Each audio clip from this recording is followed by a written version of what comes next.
No, a number of them are outside, including slappings and such. Honorable members, we should start.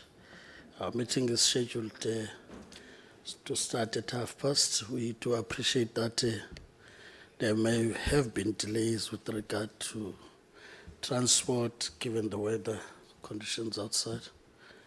But I think we have all the required people in here to be able to start.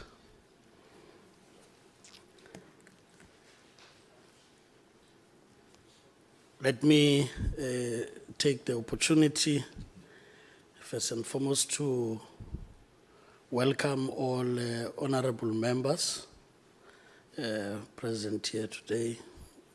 Let me also take the opportunity to welcome the department led by the ministry.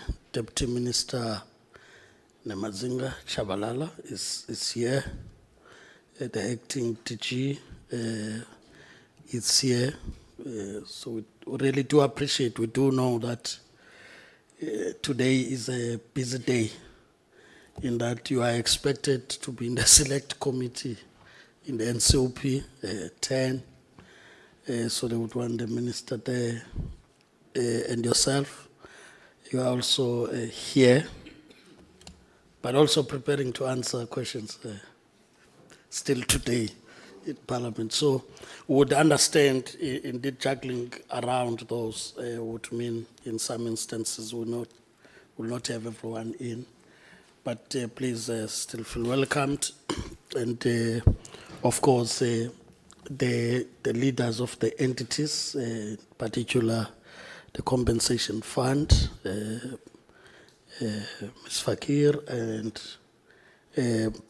the unemployed insurance fund, is led by Acting Commissioner Advocate Mkondo and your team. So we are indeed welcoming you.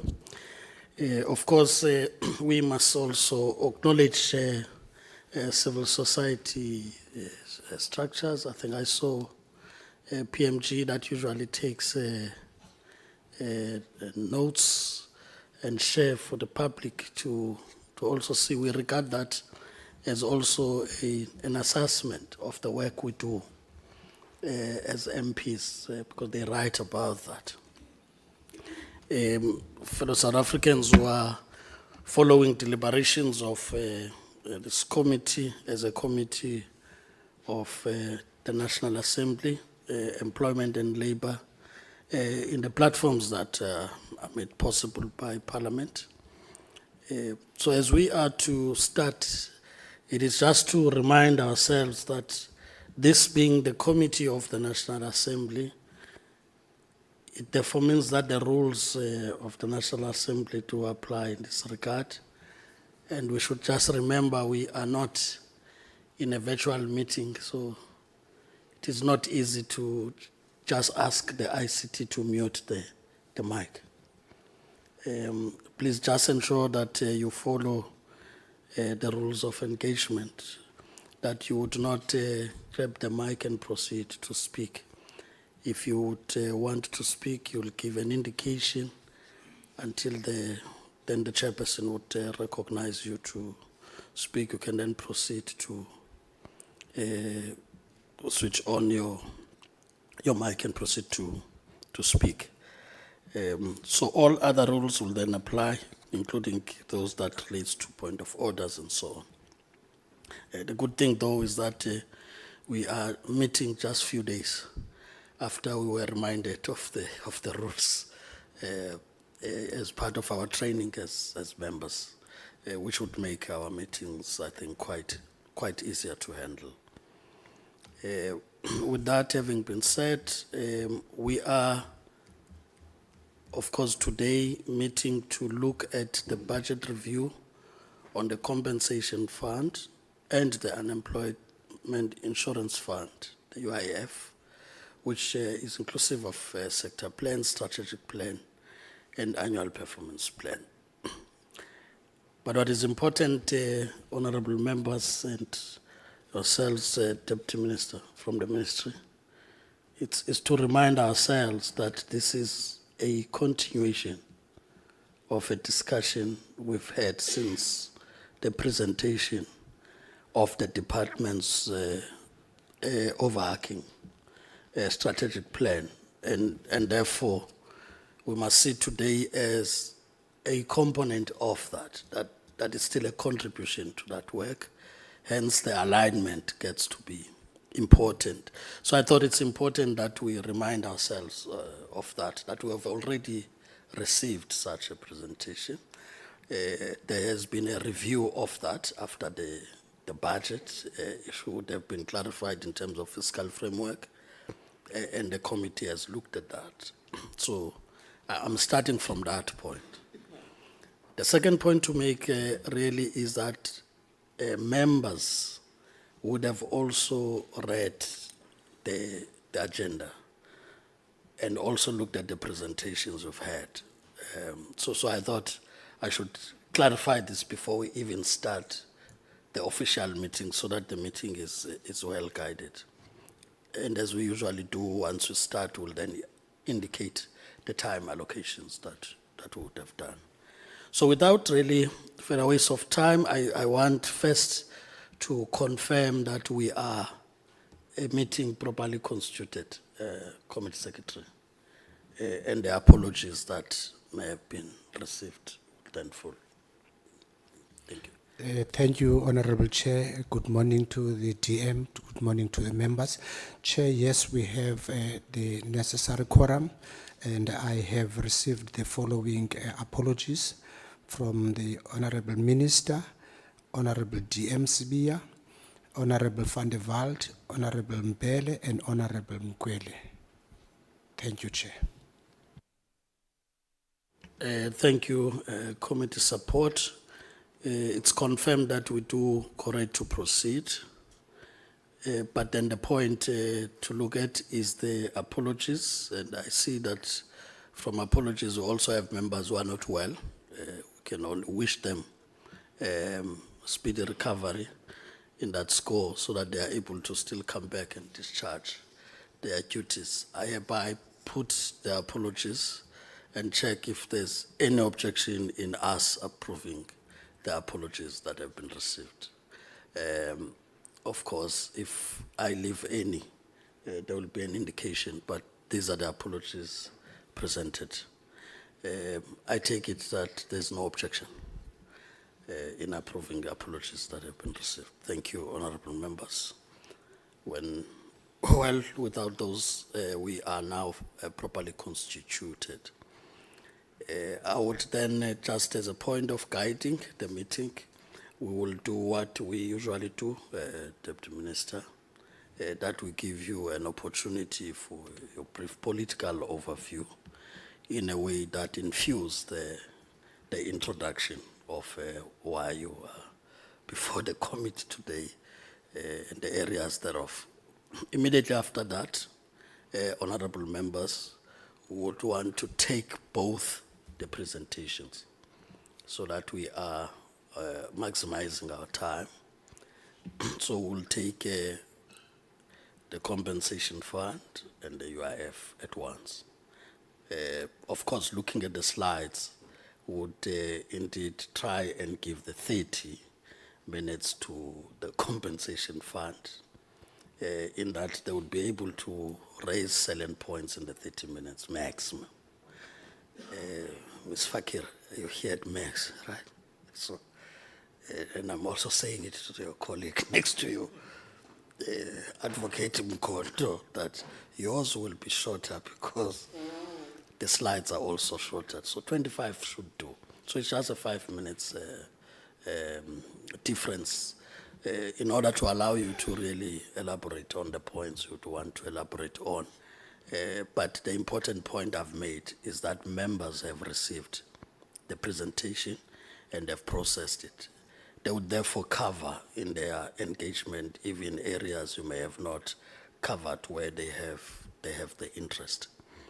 I hope we understand that. I will do that reminder, Deputy Minister, when we are to get back there, so that when the DG speaks understands that that's the time allocation we have given to yourselves. So with that having been said, let me then welcome you, the Deputy Minister, Honorable Namadzinga Chabalala, to lead us on that brief political overview, and we take matters from there. Thank you. All right, thank you so much, Honorable Chairperson, and good morning to yourself and your officials in your office. Morning to honorable members of Parliament. Chair, I'm reminded with this weather that we have in Cape Town, there's a book of Proverbs that one looked at this morning, and it said, "Do not withhold good from those whom it is due, what is in your power to act," Chairperson. And Honorable Zungula, I will challenge him to take it from there. So I greet you in the name of Jesus Christ this morning. Chair, I'm not alone. I'm with the officials of the department. We're with the acting DG, Ms. Jackie Morisane. Indeed, it is a very busy day today for Labour family. Select committee sitting, and Honorable Sibia is that side. Minister, as you said, she's in cabinet. And Ms. Jackie, because it's the first time in the select committee, they're making a demand that they wanted to be there. So I said, let her start here. So maybe she can do her opening as well. Then if you allow Chair to humbly recuse her, so that members of the select committee as well, they also, because they're doing the strategic plans, and it's the whole entire department. So she needs to be there as an accounting officer. So that's my plea to yourself, Chair. I can hear that there's a background on me. Yeah. Yeah. There's an echo. So There's I've an been trying echo. to listen. I think the sound people. Is it okay now? If they, it's sorted now. Okay. Is it No, sorted? they say it's sorted. All right. Okay. Okay. Thank you so much. I thought it was my beautiful voice, maybe. That's why. All right, Chair. I'm with the team here from Compensation Fund and UIF, and I'm accompanied by the Acting Commissioner of UIF, Mr. Advocate Lakim Kondo, to my left. For Compensation Fund, Acting Commissioner, Ms. Fazana Fakir. We're also with Mr. Teminkosu Josopo just behind me, who's in the audit committee member and the chairperson of LEP program, insofar as the part of oversight and monitoring. We ensured that he needed to be here. We with also the Ms. Feseka Puzi, the Chief Financial Officer of UIF, with Ms. Judith Kumbi, Chief Operation Officer, from UIF, and Ms. Pumla Duma as well, Director of Labour Activation Program, Ms. Tetepiso Mapatane, Director of Risk Management, Mr. Tiamo Molemo, Director Planning, Monitoring and Evaluation, Mr. Trevor Hating, Director Communication, Smiso Ngosi, Deputy Director Governance, Ms. Mahlora Malete, Compliance Officer, Mr. Monaheng Mukwena as well, who's the CFO, Ms. Matepo Koza, the Director of Executive Support of DES from CF Chair. I did those introductions so that you don't take away from their 30 minutes when it's time for them to present. So I hope I've assisted you. All right, Chairperson, as we gather today, it is quite important that it is, that we restore the dignity and trust in our social protection institutions. And I'm reminded by the President Mbeki that reminds us in 2006, and the Mr. Nelson, our former President Nelson Mandela, memorial lecture, and he opened code. We have the possibility to act in ways that would, for the foreseeable future, infuse the values of Ubuntu in our very being as a people, and I close quote. In this today, Chairperson, I want to be guided by that spirit of Ubuntu in saving the unemployed worker, the injured breadwinner, the vulnerable child, and this institution, both of them, are not abstract bureaucracies, they are instruments of human dignity. The Unemployment Insurance Fund and Compensation Fund, they play a critical role in the South African socio-economic landscape. Their strategic plans for 2025-2030 demonstrates a commitment to addressing the monster of unemployment, poverty, and governance challenges. They are aligned to the priorities of government as outlined by the MTDP. The two presentation, Chair, that we're going to have, as we said, you've had a swipe, a look into it through the strategic plans. They also provide members of the committee with a reflection on how the two funds contribute to that inclusive growth and job creation. And members will also recall the temporary employee relief scheme aimed at ensuring that while our economy is not growing, we do not shed further losses. This is a very important program of the department. Another important program is the Labor Activation Program, aimed at facilitating employment opportunity and support to the small, medium, and micro enterprises cooperatives. Noting the stubborn challenges, Chair, of poverty, both funds priorities, efficient benefit payments, and compensation processes, thus ensuring timely support for vulnerable workers and their dependents.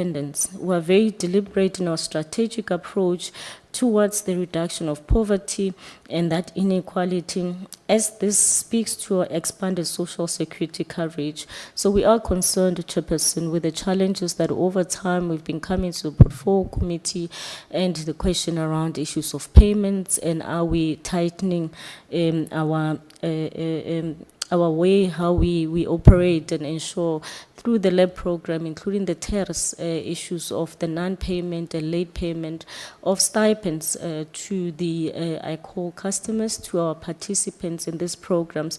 Thus, they're going to speak to those challenges and how they are dealing with them. One of the priorities of government is the creation of capable, ethical, and developmental state. We know little can be achieved if the state lacks the capacity and ethical behavior by all our public officials. It is to this end that those funds focus on strengthening governance, reducing cases of fraud, and improving institutional capacity. This is all done in light of the Auditor General's findings, and on this point, we are concerned as well as at the level of the ministry to make sure even the CF it's able to get out of it, don't find themselves being vulnerable to these things of fraud cases, and also find themselves as an institution in matters of corruption. It can never be an overemphasis, Chair, to speak to that importance of accountability and good, clean governance. The department is indeed committed to ensuring that we achieve clean audit and resolve fraud cases in order to restore this confidence in these very, very crucial entities that touch the lives of our people.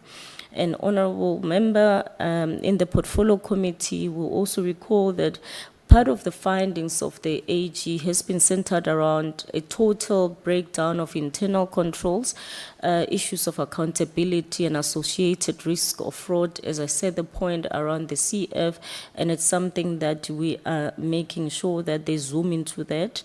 And allow me to say that pension fund, compensation fund, has faced sustained institutional pressure from audit disclaimers, operational inefficiencies, and weak system integration. These challenges are not denied. They are being confronted with that utmost discipline, transparency, and reform of agency, Chair. So we, the ministry, as we put it to yourself, want to be very clear in admitting that.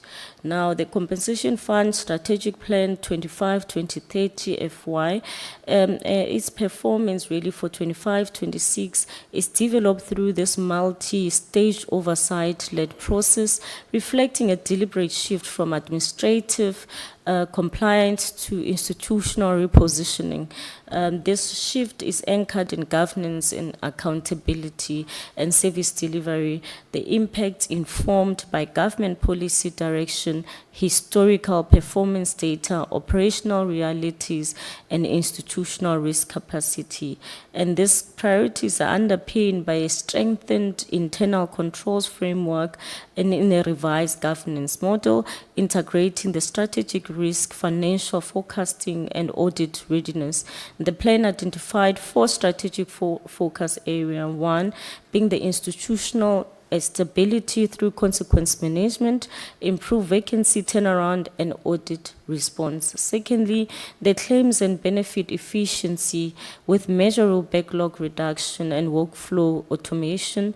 Thirdly, the issue of medical costs integrity through biometric authentication, verification, and construct standardization, including rehabilitation and reintegration of persons with disabilities, positioning the return to work as a core performance outcome.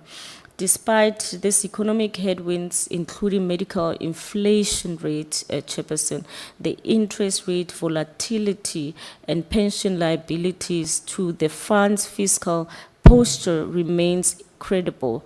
Revenue is projected to grow by 15% to 28.401 billion in 2025-2026, thus stabilizing at 30.7 billion over the MTF, driven by improved collections, revised assessment, and stronger investment return.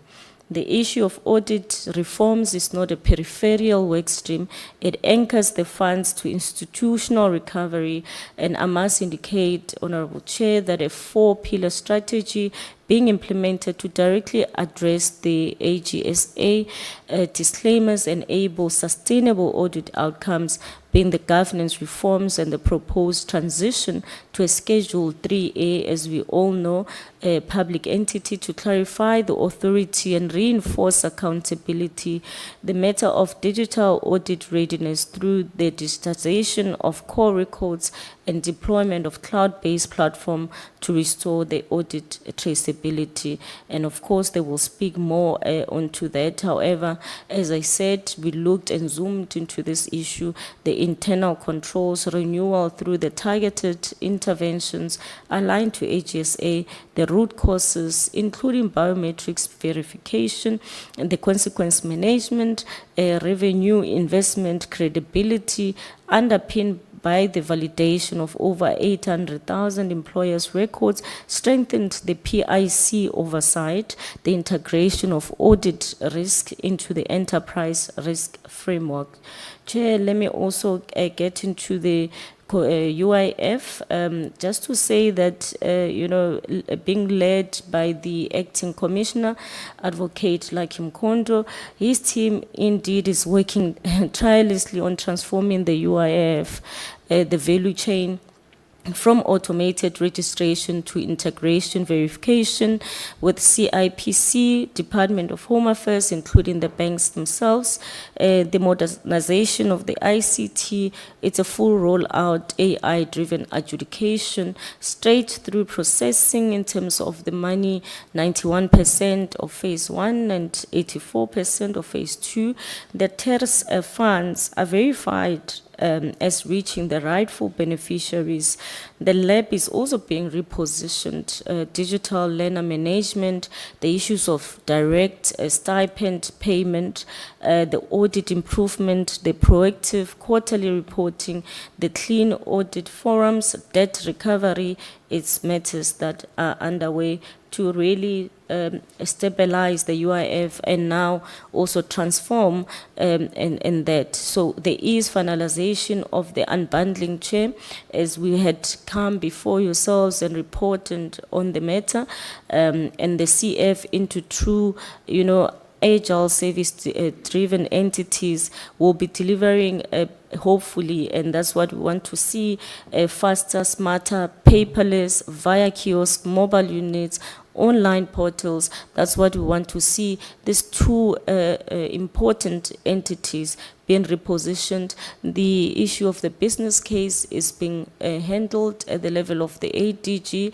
As you know, we've got that PMO that is responsible, and the ADG is being given a task by our minister to ensure that there's lots of work that happens there, capacitation of that office, so that the matter of the unbundling can really ensue. And I'm sure that's something that she would want to speak to as well. But we are also ensuring that this lab-driven employment outcome, not just compliance report, but to deepen this labor activation partnership with business. As you know, as we do this work, business is also involved, labor and civil society. Importantly, we are also pursuing that zero tolerance and fraud that we've already secured some court convictions, including on terrorist cases, Chairperson. So we're deliberate on attending to matters of corruption when it comes to this issue. And you've also been seeing us, Chairperson, moving around the provinces because the program has not stopped. We are continuing with it, but also highlighting the challenges that it brings, and it is improving, and they will speak to that. For political stakeholders, Chairperson, I think that it's very important that there should be the support for this initiative to ensure adequate funding, oversight is done, collaboration to achieve the outlined targets and improve the lives of the vulnerable workers. And I must impress on yourselves, honorable members, that the portfolio committee, that in particular, the two funds strategic and annual performance plans importantly reflect a comprehensive approach to addressing the key socio-economic challenges, but really investing in education, rehabilitation, and institutional capacity. The funds plays a pivotal role in advancing the government's social wage agenda and fostering economic resilience. Thank you, Chairperson. I would like to leave it there so you can start your timer. Thank you, Deputy Minister. Indeed, the time is now 10 o'clock, and I'm starting to count from this point. I'm made to understand that there would also be flighting of the presentation, but even as it gets done with the entities, but you would be able to focus on those areas. So I'm doing this because between you and them, I would not be coming in between. It will just be an easy transition. So I hope they understand, including the person responsible for flighting the presentation. You can proceed, Acting TG. Thank you very much, Chairperson. Good morning, Honorable Chairperson of the Portfolio Committee, honorable members, Deputy Minister, the colleagues. In terms of the strategic plan for the next 5 years, for 2025, the portfolio the team will outline the strategic. So to the mic. Oh, so okay. Voice must not look like your height. Okay. Is protesting. Okay, I'll move closer. That's better. Thank you very much. The strategic plans over the next 5 years and the annual performance plans for 2025 will be presented to the House to outline the strategic priorities and the plans of the two funds. And the focus will be embedded and aligned to the MTDP in terms of priority on creating jobs, poverty alleviation, and building a capable state. Both funds will prioritize the targets that articulate how we will meet the ideals of the NDP and the MTDP and how these will be funded over the current financial year. The budget allocations for the two funds are sufficient to cover the operational needs and strategic objectives of the funds. In the main, in terms of contribution to employment creation, these entities are at the center of the department and the plans to be tabled today, as alluded by the Deputy Minister, will focus on employment creation initiatives of the UIF to a lesser scale by the CF and the massive investment that accompany these programs. In terms of tackling poverty reduction, the UIF claims benefits to be paid to will be paid to the unemployed and improved CF adjudication of registered claims and medical invoices. This will directly place close to 36 billion in the pockets of UIF and CF claims beneficiaries and those participating in the employment creation programs of both funds. In terms of building a capable state, we'll emphasize the importance of sustainability of our income streams and improvement in service delivery. To realize this, the department will improve the ICT innovation and ensure that the department's clients are better serviced, leveraging on what technology has to offer. These improvements are anticipated to bear some fruits, and in the medium term, as the DM was indicating, through the unbundling of the two funds, this will result in the issues that were highlighted by the AG. They will address the financial, the operational, and governance challenges that have been plagued in the two funds. This project of unbundling will ensure that there's more accountability, there's more transparency in terms of how we conduct our work. In conclusion, Chairperson, the justification of this is based on ensuring that institutional reform takes into effect and governance is driven by accountability. I will now hand over to the Commissioner of CF to take the August House through the presentation. I thank you. And that being said, can I be excused to go to the Select Committee Chair? Thank you. Thank you, Your Excellency. Okay. Good morning, Chairperson, honorable members, DM, DG, and colleagues. So I've taken your time instructions quite seriously. It's 10:05. I'll try and finish by even before 10:30. If we could please go to slide 7. So I've taken your instruction, Chairperson, that obviously the presentation has been read, and we're just going to emphasize the key issues that we would like the honorable members to really pay attention to in terms of our strategy and the thinking behind and what informs the compensation fund when we actually, compile our strat plan and our APP indicators as such. So in terms of our introduction, as you know, all government departments are advised and aligned to the medium-term development plan priorities, and which priorities inform the compensation fund in terms of our development of our plans and our APP indicators. First, I would like to emphasize its strategic priority 1, which it touches on economy and employment.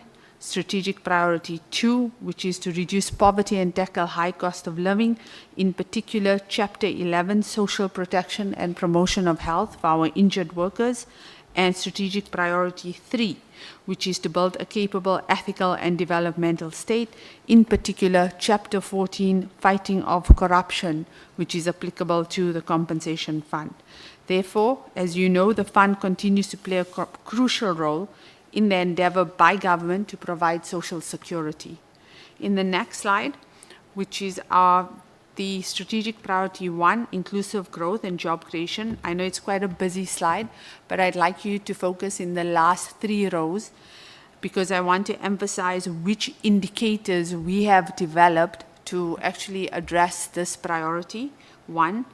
And the first indicator is the number of students that we fund at post-school education and training institutions, particularly also tertiary institutions, where we are, during the 5-year period, going to fund 3,500 students so that it can facilitate them to enter the job market. And our injured workers, which are the persons with disabilities, in particular injured workers that complies with the COID mandate, we are going to fund 350 persons with disabilities to demonstrate that the fund is working on the objective of reintegrating and return to work of injured workers within the economy. The next slide, which is strategic priority 2, which indicators contribute to poverty and tackling the high cost of living. So if you look at the last 4 rows, these are the interventions that are aimed at facilitating service delivery, particularly the claims adjudication indicator, where we want to adjudicate 90% of our registered claims within 30 working days. And this is a service to workers. Also, our medical invoices that are paid, I know that the big stakeholders there are the medical service providers who complain a lot about delayed payments, etc. And our target there is 91% that must be finalized within 30 working days. And in the last column, what you see is percentage of approved benefits. So in terms of that, we are looking at 95% of approved benefits that must be paid. But just to summarize, Chairperson, and to also indicate, as TM has always guided us, we don't want to just talk about percentages, we also want to talk about numbers here. On average, on the claims, the compensation fund receives just over 100,000 claims a year. And in terms of invoices, we're almost on 1 million invoices that are received every year. So you can just see the operational capacity and the systems that we require with those big numbers in terms of what we receive. And in terms of benefits paid, we are paying around 5.7 billion rand a year, which includes our pensioners' claims and the medical services invoices. Then we have our strategic priority 3, which is to build a capable state. And these are the indicators that we have compiled to contribute in terms of stabilizing the financial sustainability of the fund. It's the next slide, please. Strategic priority 3. So, and this is what we've done. What we have done is obviously as a pension fund, medical aid, etc., we must maintain, right, a percentage in assets so we can cover costs, future costs and current costs for the fund. And in terms of our total assets, we did increase it by 21%, but our target is 10% because, like we said, we want to facilitate better service delivery. We're not profit-driven, but rather contribute to the amounts and the claims that are paid. Then in terms of our return of earnings, which is, it's slide 10 that I'm on, slide 10. Yes, please. And then, yeah. So, and then in terms of the return of earnings, these are where our employers submit annually every year for our revenue, which, as DM indicated in her speech, we're anticipating an increase of revenue around 28 billion this financial year. And we want to ensure that obviously when they submit their ROEs, we assess those 98% of them efficiently, because on average we receive around 350,000 employers assessments every year. So in the next slide, number 11, slide 11, it's just basically a summary of how we looked at these indicators and what informed them in terms of our strategic plan, which is also, forms part of the APP indicators. We looked at historical performance. We looked at performances that had declined, that we hadn't achieved. So we had to also develop structural interventions and align them to more reasonable targets. And in terms of the targets where we have achieved them, we've done quite well, which is our assistive devices and our medical invoices. We want to stabilize that performance. And most importantly, also, we do know and we do acknowledge that there are issues in terms of claims adjudication and the medical payments, and we are addressing those systemic issues. Okay. So I'm not going to touch on the following slides because they are a repeat and they, just emphasize what are the APP targets, but I'll move straight to slide 16, please. In slide 16, I know it's also a very busy slide and we'll improve on this, Chairperson, but I think in slide 16, all those indicators that I spoke about, and those are the following slides, we just wanted to give the portfolio committee insight into how do we strategize and how do we think about these indicators and what do we consider when we actually compiling the indicators. So it's not a thumbs up, it's something that's realistic, it aligns to the finances of the compensation fund. So I'm just going to touch on some basic points. I think, as I've emphasized, we've looked at past performance, and we've looked at realistic solutions in terms of our persons with disabilities. And with our funded students also, we are now incorporating more outcome-based impact. So it's not just, okay, through NAFSIS, we give you a bursary, study, pay, and then, thank you very much. We do surveys. We try to look at where these students are going to be employed.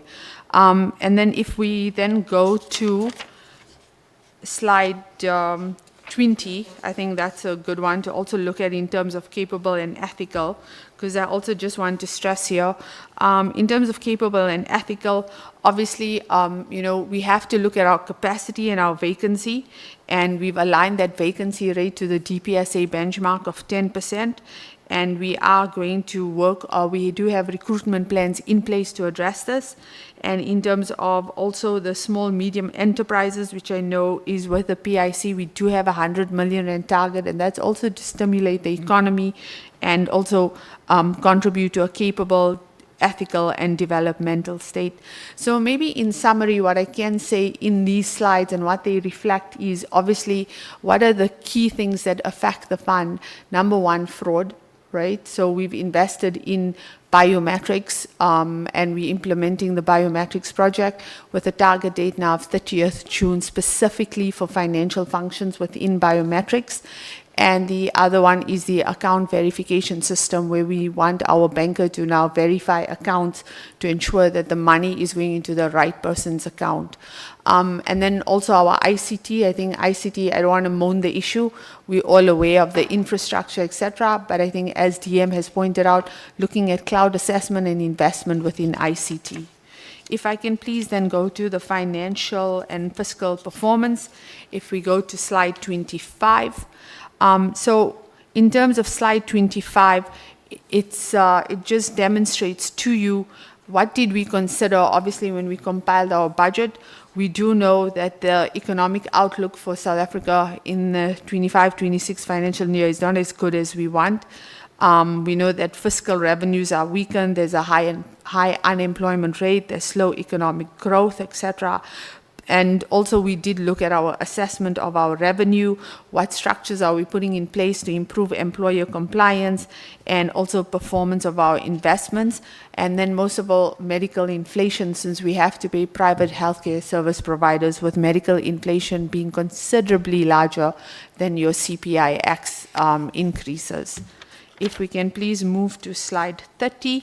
So the following slides are obviously just the tables, that give you the numbers. So I'm going to move to the slides that summarize those tables for you.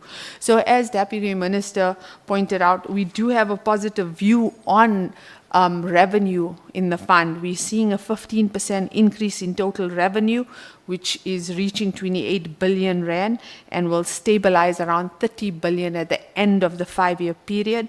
And why is that? Why is the fund optimistic about revenue? Well, number one, in revenue, what we're seeing is we have an increased number of ROE submissions annually, we're performing audits, and we're improving on employer compliance. And that's how we are getting that increased revenue from employers.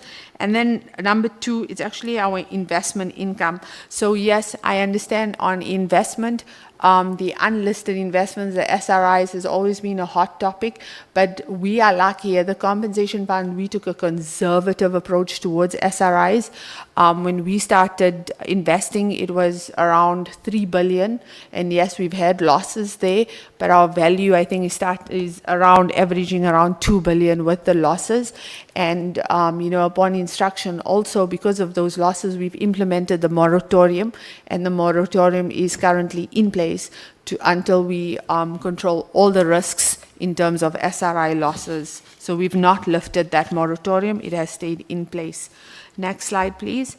In terms of budget proposal, we do know that always a big topic is compensation of employees.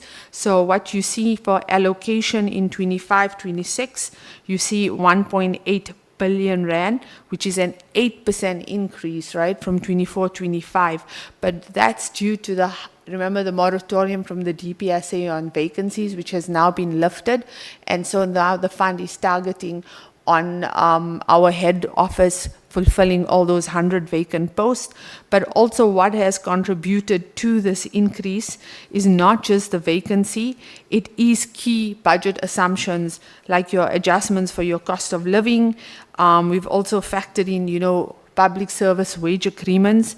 And what I would also like to emphasize on point 3 of slide 31 is that all the occupational health and safety inspectors, we are funding them, and we're going to do 100% absorption of those costs.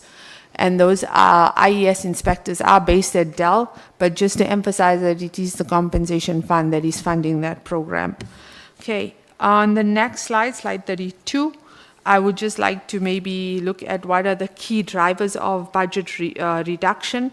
So I'm sure that the portfolio committee members are quite concerned when you see budget reduction, because you're seeing a 10% decline, from 18.3 billion to 16.4 billion in 25-26. And then we, ensuring that it's going to stabilize. Now, I know the big concern will say, if you look at the third point, which is the ICT expenditure that is reduced. So in terms of this ICT expenditure and the expenditure that is being reduced, what we can assure you is we're not cutting any corners. We're not, we understand that there's gaps in control. We are still investing in ICT, but what we want to contribute is that through our CFO, who's now been employed now within the fund for 2.5 years, a chartered accountant, we now have better budget processes. So it's a reflection of actually an improvement of our budget processes, and it's activity-based budgeting. So it's no longer just thumbsuck, I think I'm going to need 500 million. You have to demonstrate as a directorate. But we are assuring that now, in improving your budget, this is what I emphasize, it's also how you address AGSA findings, right? Because AGSA will come and tell you, but you budgeted 700 million, but you only spent 300, how do you budget? So this is just also a reflection of addressing AGSA findings, Chairperson and honorable members. And then I think it's 10:20 and I am done, Chairperson. I think I've touched on the pertinent points for us. Thank you.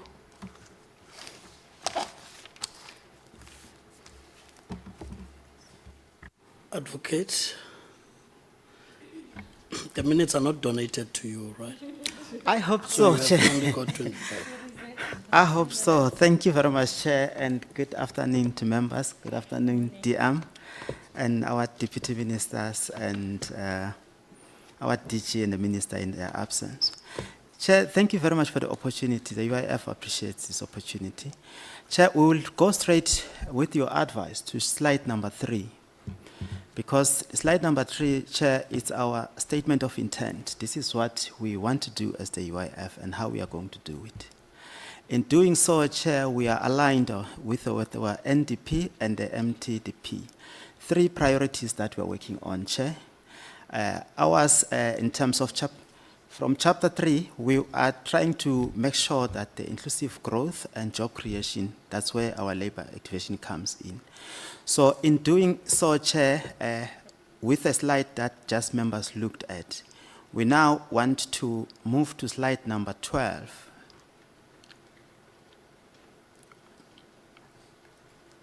And I want to plead with members that they keep this slide in their minds, because slide number 12, now it's the one that's got red colors. It's slide number 11, sorry. I don't know if you, it's got red and it's got some, no. Okay, no, that's fine, Chair, but this is what the UIF stands for. This is what the UIF is all about. So what we want to show, in mind, Chair, the Unemployment Insurance Fund, Chairperson, is all about registering employers, it's all about declaring, it's all about contributions, and it's about honoring claims when they become due. And in order for us to make sure that we do that, we must stay sustainable, so we must keep people into employment through the labor activation program. So it is very important, Chair, that, this is a slide that just keep a mind frame of this slide. as we move to the slide just above this one, because the one that's got the 3 priorities, I believe, Chair, that in order for us to save this time, we are going to speak about government priorities, outcomes, and indicators. In mine, it says number 10. Priority number 1, Chair, is purely us committing to the inclusive growth, and how we're going to do that is to improve our turnaround time in terms of approving and rejecting the temporary employer-employee relief scheme. Importantly, Chair, on this one, it's because this slide speaks to, or this task speaks to us making sure that employers that are in distress are saved from losing jobs and turned around in order for them to go back into production, such that, Chair, they are able to sustain their business and continue with their work. We want to increase the participation, Chair, of vulnerable groups, and our vulnerable groups, Chair, as we take it from women and people with disability, including the youth, in making sure that they are integrated in our employability program through labor activation program. We also, Chair, want to increase the number of beneficiaries that are participating in our employability program, especially the youth and women, and also increase our support in terms of small business enterprises, the one that speaks to SMMEs and cooperatives, to ensure, Chairperson, that You know what?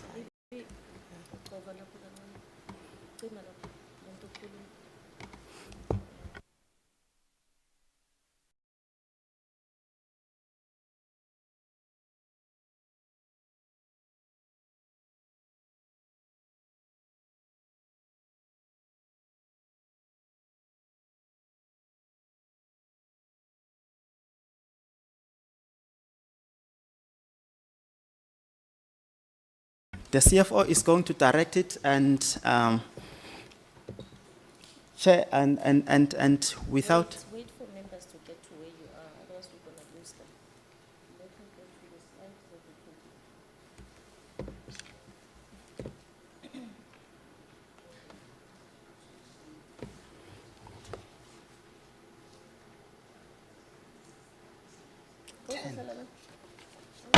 so we On a lighter note, Chair, the department seems to be unprepared for today work. That is just a problem in moving it. It's a cold day, Honorable Vice. As you said, it's on a lighter note. Probably they have been frozen in the process.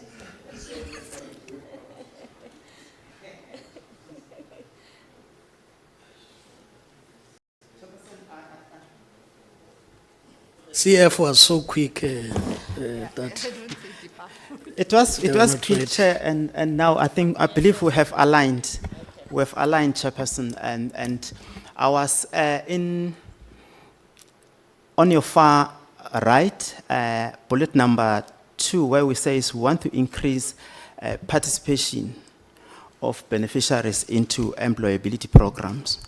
Employability programs is where our labor activation program lies, Chairperson, and is a very important one. Over and above that, Chair, we say we also want to increase enterprise development and to ensure that participation as well in this aspect is also speak to women and youth. That was our priority number 1. In moving to priority number 2, on the same slide, Chair, we speak of reduction of poverty by tackling the high cost of living, and that is by optimizing our social protection within the available fiscals. And we also want to make sure, Chair, that we improve the social protection coverage. This is the heartbeat of the UIF, so we are mindful of it. And over and above that, Chair, we say we want to build a capable, ethical, and developmental state. And in doing so, Chair, we have to, as the UIF, we have taken a decision, and that forms part of my performance agreement, that we improve our audit opinion outcome. Currently, we are in a qualified audit, Chair.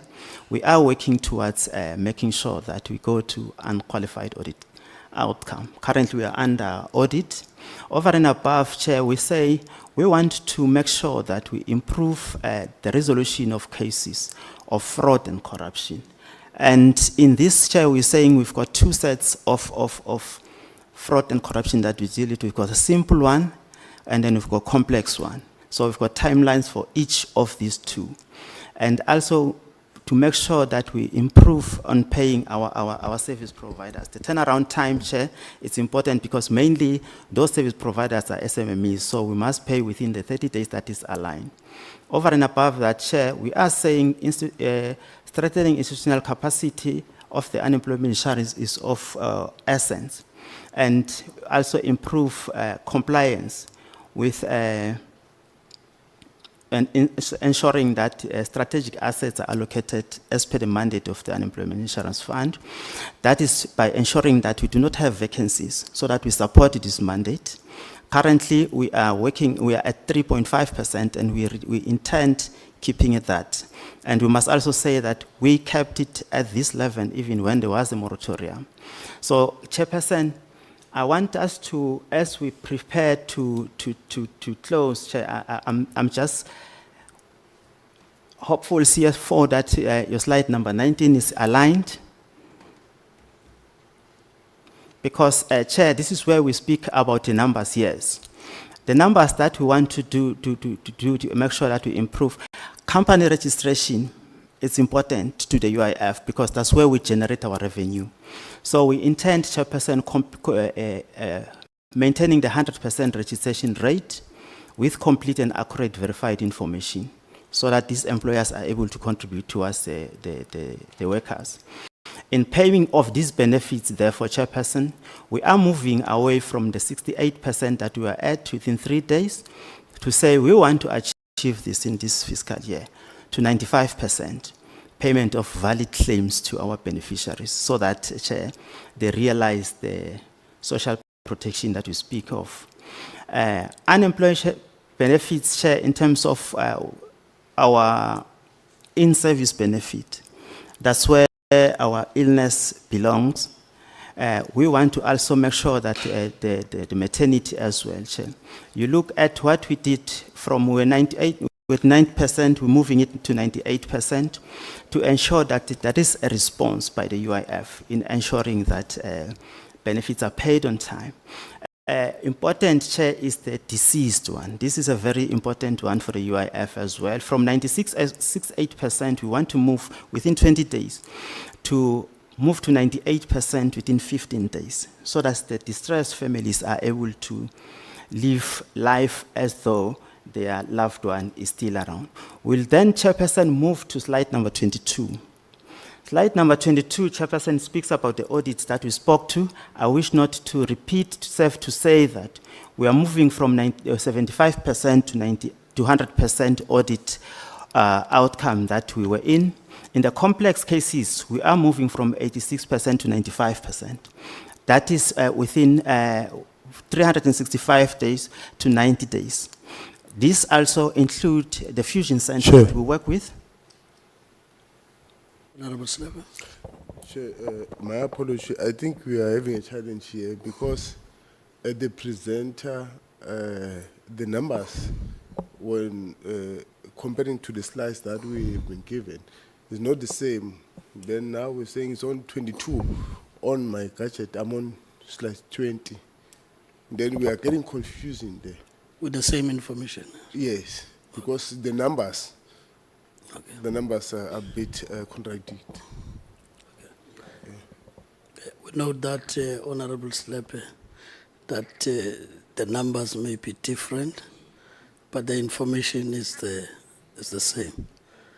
So you can clarify that point as you conclude.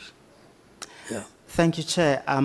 Thank you very much, and my apologies. I took it from the point that Chairperson highlighted as we started. But we take note, Chair. And Advocate, that's not the issue. The issue here is that you may have updated your slides and you have not given us that. So it's not the issue that the chair directed that you go to salient points. No, that's not what Honorable Slapper raises.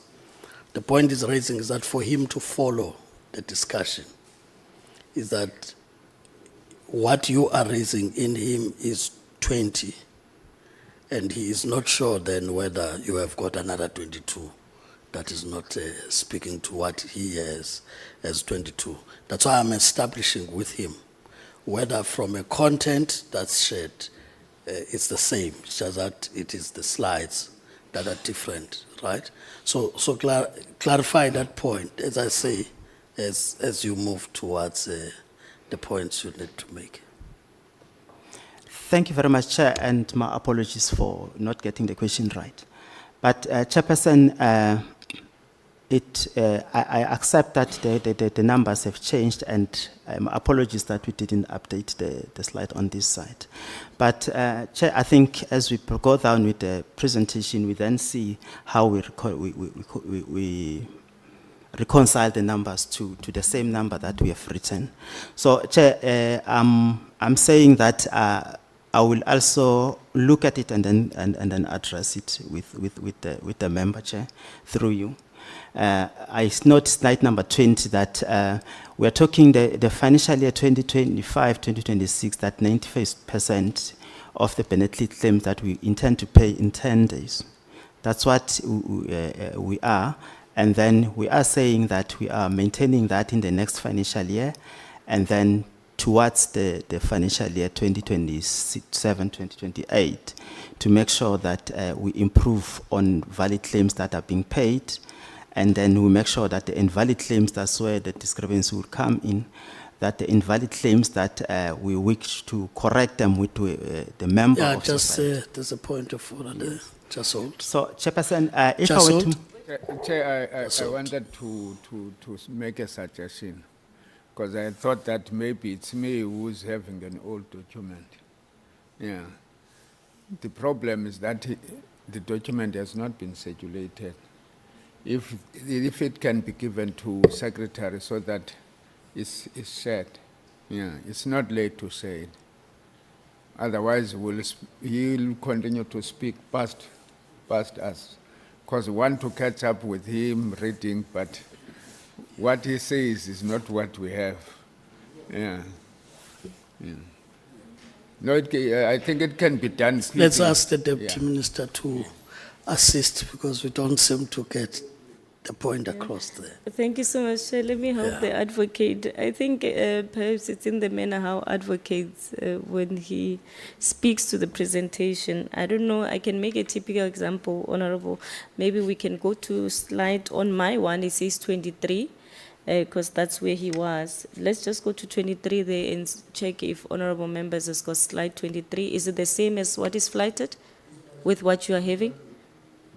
There's nothing on your side. Okay, so it means our Chair. presentation was Chair, updated. like you said, to Oh, you, Chair. okay. Like you said that the document has been updated on the side of the department, but they forgot to share the updated document with ourselves. So we seem to be now struggling to adjust with the document. There is a point made here, so let's just do that quickly. Share this with the secretary, for the secretary to put it in the group for members to be able to see it, right? But it doesn't extend your time. I think you've made the point, so just get back to your point. It doesn't add your time. It's just that it's subtracting in that you are now making us to move back to and fro. And when we get to the questions, we'll be referring to slide number so-and-so, and it may not be the one that you have there, which will collapse the discussion. Comment Secretary, have you received that? Can you just send, make the point send through, Matam? Okay. Chair.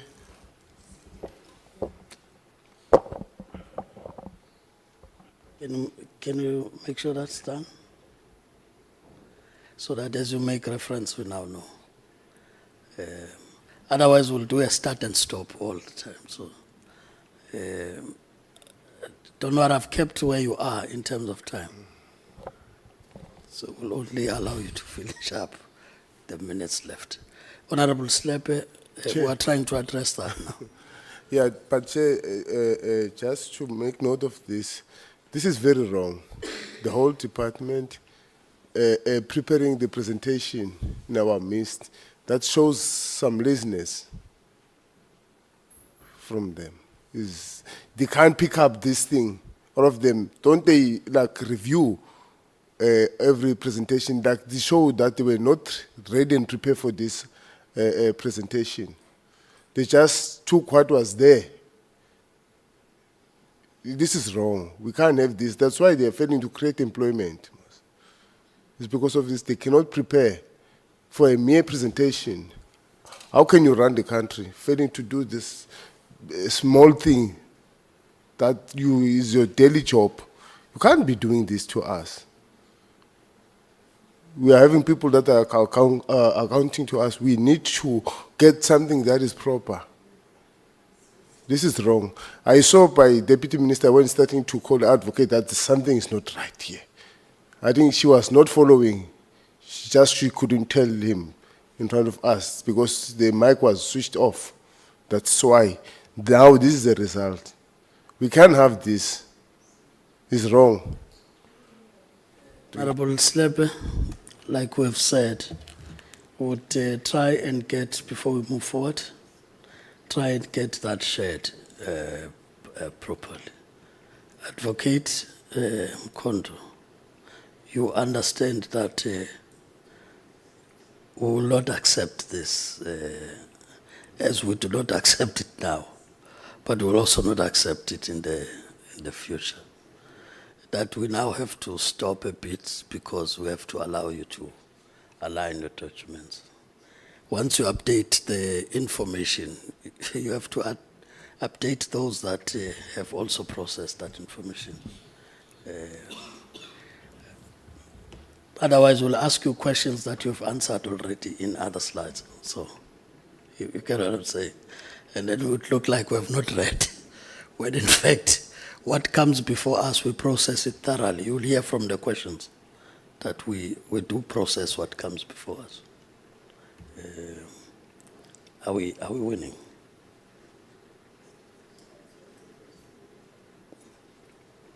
Are we winning?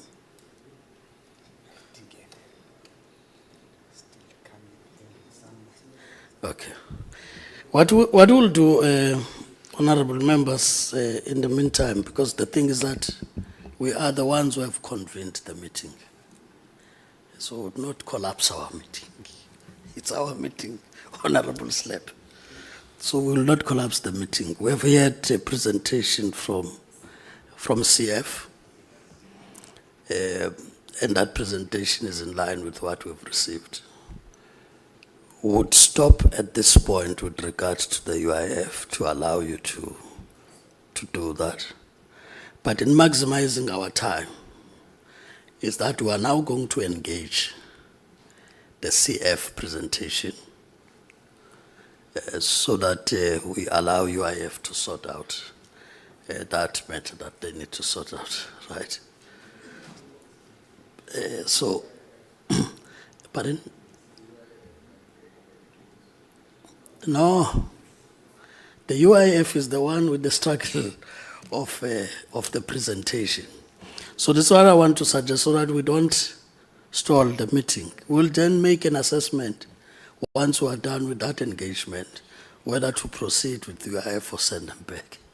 But there must be something that happens in the meeting. We can't just be quiet about it. Honorable Zungula, are you having a different suggestion? No, I'm trying to understand, Chair. My understanding is that UIF has got a presentation. The only thing they need to do, kuifaka kui email and send. Automatically we get the presentation and then they continue.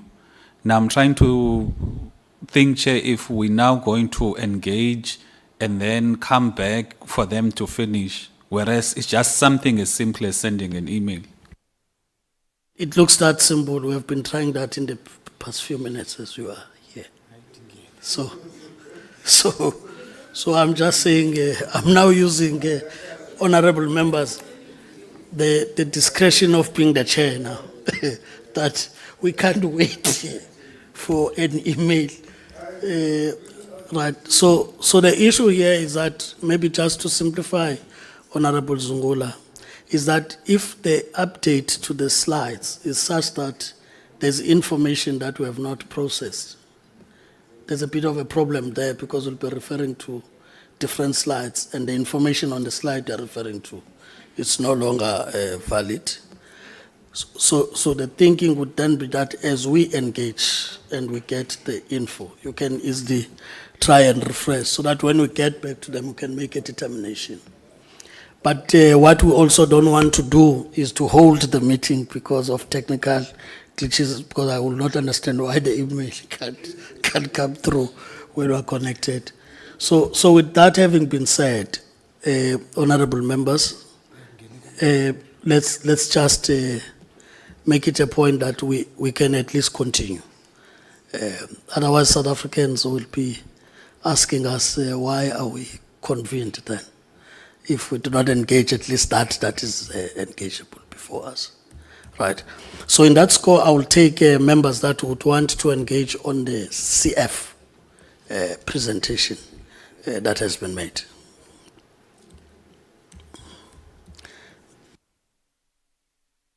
I see Honorable Maetso has your hand up. Honorable Slepe.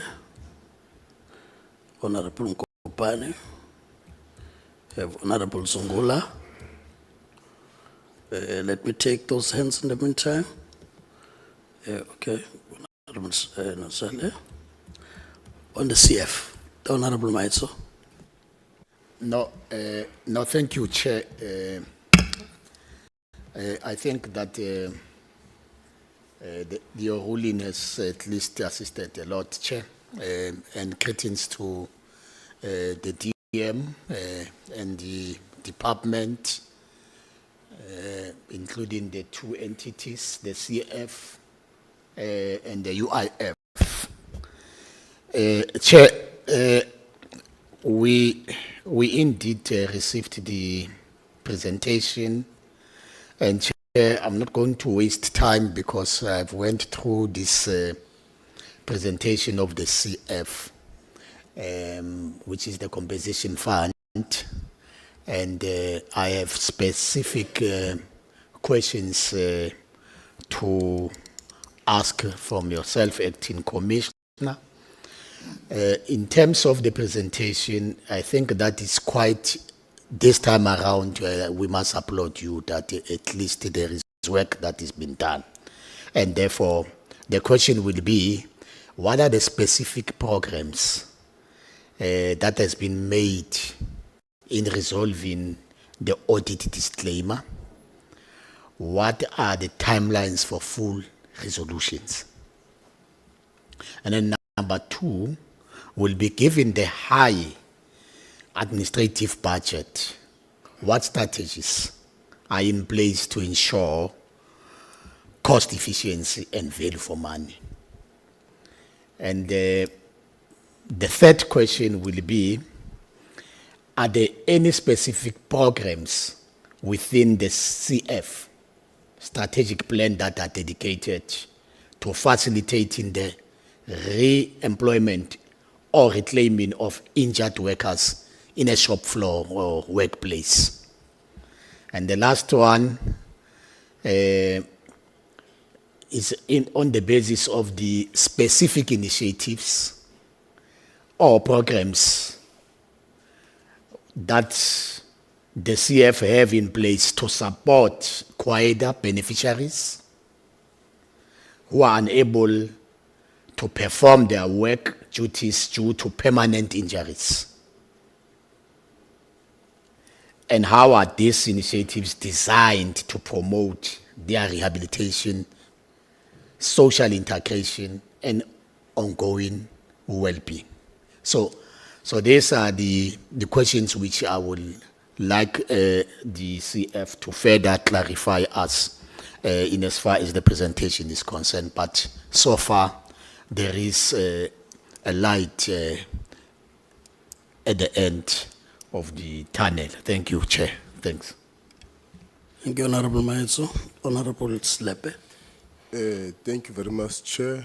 Greetings to you, Deputy Minister, and the department and entities, and my colleagues. Under the budget allocations, how has the department allocated its budget across different programs and initiatives, and what are the expected outcomes of these allocations? Can you provide a breakdown of the budget allocation for each program and initiative, and how does it align with the department strategic priorities? What percentage of budget is allocated to the key areas such as job creation, skill development, and labor inspections under the performance targets? What specific performance target has the department set for the upcoming year, and how will these targets be measured? Can you provide data on the department currently performance target, and what progress has been made so far? How do the department performance targets align with the broader goals of the National Development Plan? The last one, how much, okay, I think this one falls under the UIF. Thank you very much. These are only for the code. Thank you. Thank you, Honorable Slepe. Honorable Kopane, you are recognized.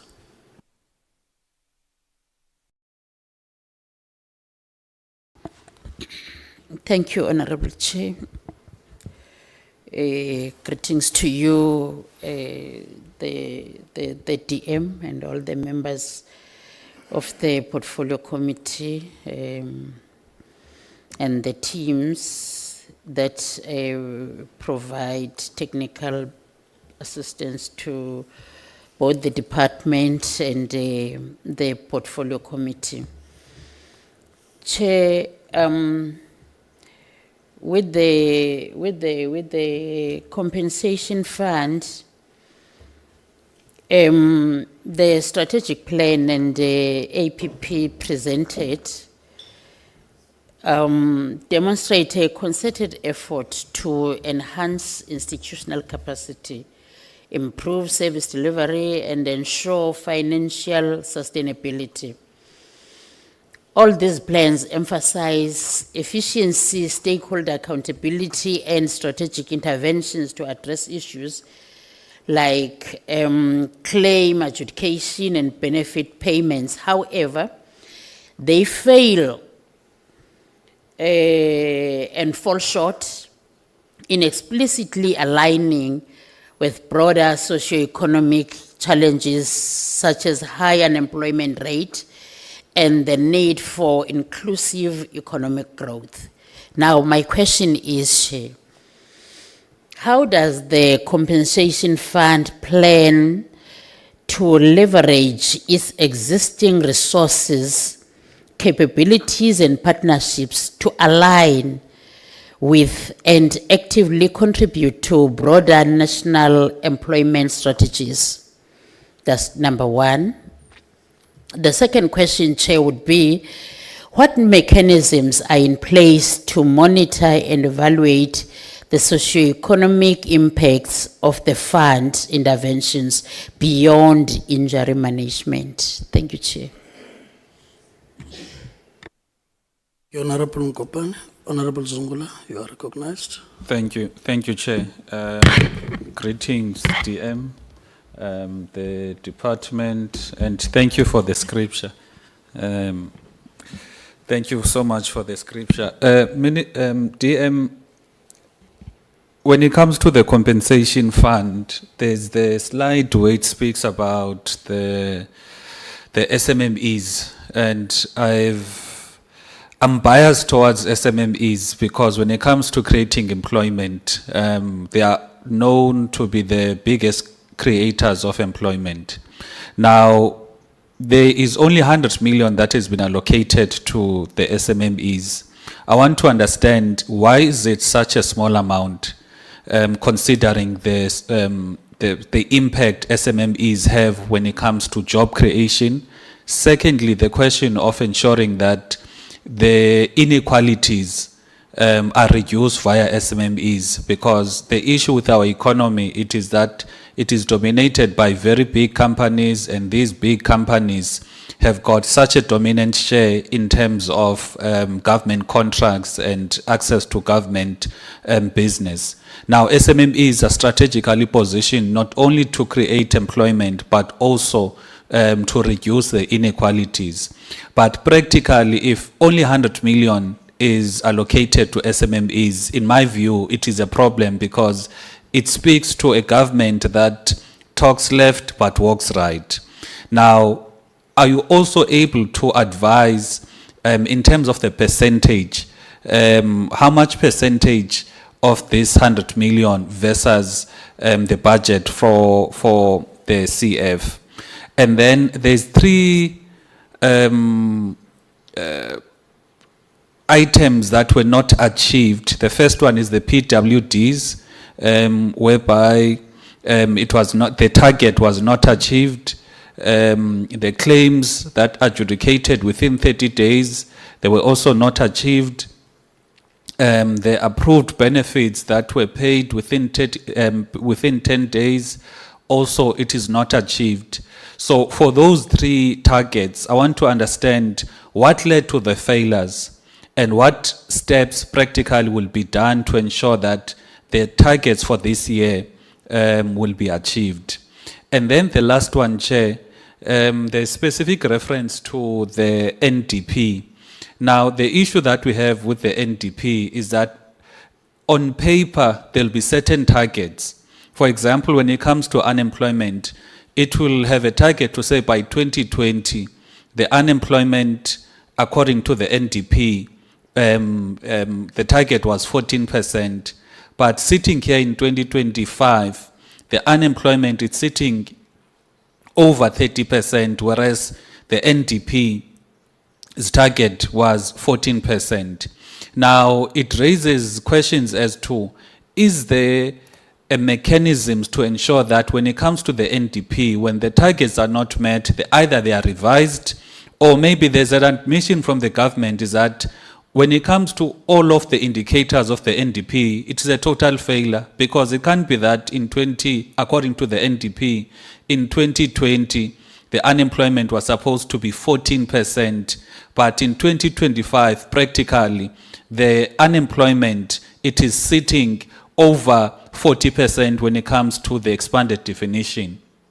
Now, when it comes to the CF, is there a study or a report that we've done to say, when it comes to the NDP, this is where the CF is supposed to be in terms of the targets, and this is practically where it is in terms of what is really happening, and what will be done to recover, what will be done to make sure that the targets are met? Because I become very anxious when there is going to be targets that are not met, and then we just move on as if there is not much focus that was put on the drafting of the NDP. Thank you, Chair. Thank you, Honorable Zungula. Honorable Nansele, you're the last recognized. Thank you, Chair. Good morning to you. Good morning to Deputy Minister, honorable members, the officials, and everyone. Thanks, Chair. Chair, there are just two questions that I want to raise with regard to compensation fund. I'm sure acting head would agree with me that the fund has been sitting with acting positions for quite some time. And currently you're sitting, in terms of your projections, is that you would be sitting with 10% or targeting 10% vacancy rate. And your vacancy rate currently is just above that, 10.8%. 0.84%. Yeah, so the question would be, what strategies do you put in place to ensure that you, in fact, reduce vacancy rate? Also taking into account what has been said earlier on with regard to unemployment and also the uncertainty that we both agree that has characterized the compensation fund, acting positions right from the head and the other critical positions that are yet to be filled. Chair, the second one is with regard to the extent to which the fund has been able to deal with challenges that characterize, again, the institution. It deals with the issue of the disclaimers, audit disclaimers. You would again agree with me, Acting Head, that you've been sitting with that problem, similar to UIF. Yeah. So the question would be, what are the key initiatives that you have that is to ensure that the audit disclaimers are resolved? And how will these efforts contribute to the strengthening of governance, compliance, and overall operational transparency within the institution? Thank you, Chair. Thank you, Honorable Nontsele. I think as I would be giving to you, Deputy Minister and the CF, just that you are able to put more meat as you respond to some of the questions that are already raised. For example, when you talk to the SMMEs, if you can also respond on the point about the consolidation, because the UIF, up until where they are on the presentation, they are also talking entrepreneurial support and that. You are saying the same on the 100 million that Honorable Zungula referred to. But also the Department of Small Business Development is looking at the same matter. And the impact is not seen then, because everybody's dealing with it, but you don't see what is the real impact on the ground. Whereas if you were working together on that, we would be able to measure that with so much resources that have been put in, both in kind support, whether it's training and that, but also capital injection to a number of these small businesses. What would be that?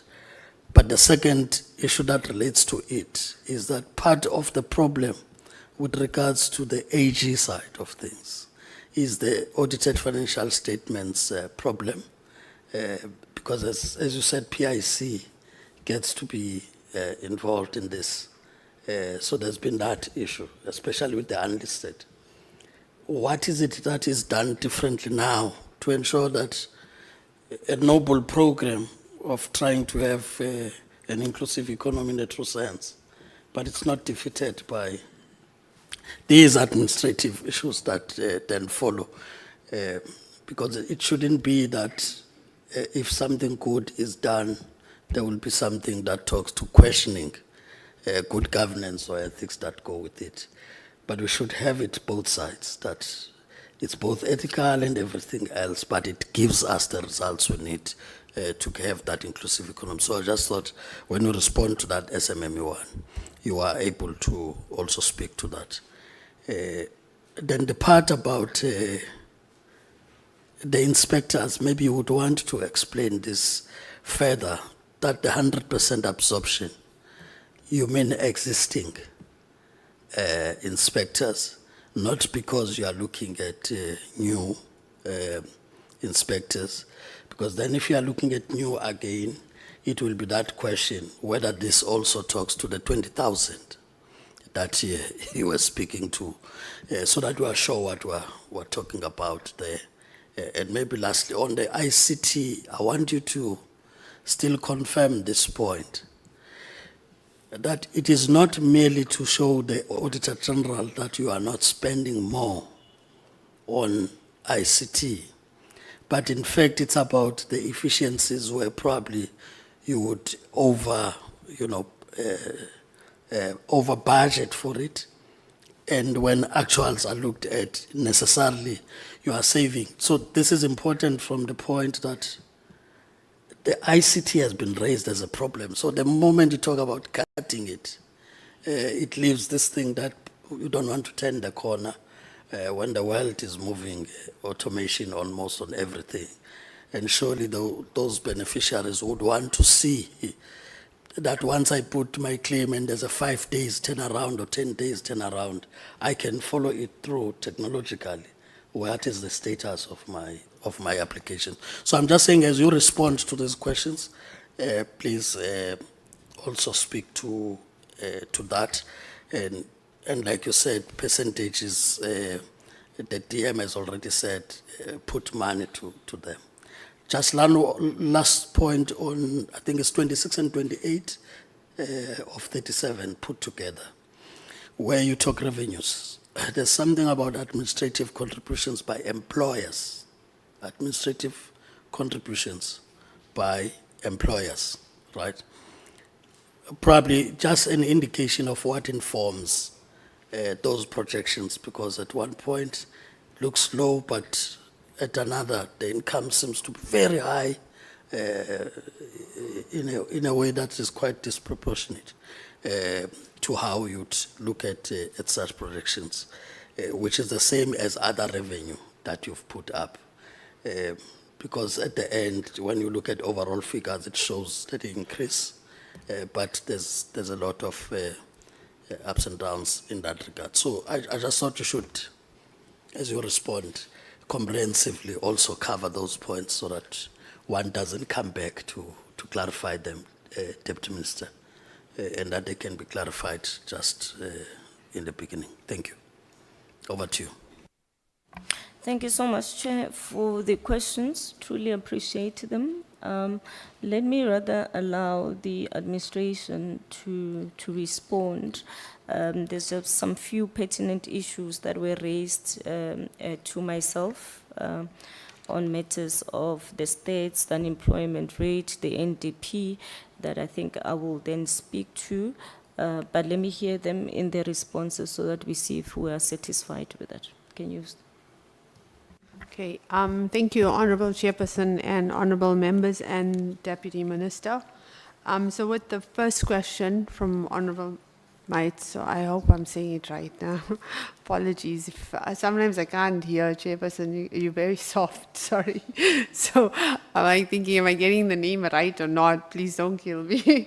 But I'm going to honestly write it down. I think I'm too shy to admit, Unfortunately, I'm not like my father. My father knows Zulu, Khoza, Venda, you name it, so I don't get his gift. I wish I did. So with the first question, what are the specific programs in terms of resolving, the audit disclaimer and the timelines? So in program 1, we did put an indicator, and I'm going to be just factual, that states that every financial year we are going to address 8 disclaimer paragraphs that we are going to resolve, right? I know that the fund has been in a constant disclaimer now for the past 14 years. So we are sitting with a mountain. We're not making a molehill of a mountain. We are sitting with a mountain of problems, and we're addressing it in a structured manner. For this financial year, we have 8 paragraphs that we have targeted. So for example, we've targeted our performance information that used to be in a disclaimer, our contingencies, cash flows, etc. For this financially, I can already show you and demonstrate some improvements, right? In our interim audit, our performance information actually did move out of a disclaimer, particularly for program 3 and 4. We are sitting at unqualified opinions for that, and that's the first time in the fund. But speaking specifically to timelines, what do you do to achieve and to comply to timelines? We have our audit action plan with specific timelines that we report as governance. And that audit action plan is reported to the audit committee, risk committee, to DEL, to the DG, and to the minister. And that plan has the specific timelines on all the actions. For the next financial year, I think I've discussed with the CFO, and one of the key issues that we want to clean up is actually the revenue, which speaks to your concern, you know, on employers and the ROEs there, the ups and the downs there, and that's due to actually, you know, us getting a disclaimer in revenue. And I think once we've targeted that big aspect there for revenue for the next financial year in the audit, we can then come with some credible information also for you with data in terms of the ROEs. Also then, if I look at what is it in terms of administrative budget and cost effectiveness in terms of this high administrative budget. So the administrative budget is not just consisting of obviously compensation of employees, which is yes, that high cost 2 billion, but I would also like to raise that why it is that high cost and why we do need these resources. We are serving over 8 million workers who must get injured, right? And currently the fund's staff complement is 1,400. There is burnout, there are overworking, you know, in terms of staff capacity, etc. But most importantly, how we will demonstrate value, and I will touch on your point, Honorable Chairperson, is that the ICT investment is the big chunk of that administrative cost. And why we're focusing on ICT is because of the modernization of our ICT. Yes, you're correct. We want our claimants to go in and see where is my claim in this process. Because the funds processes are complex, Chairperson.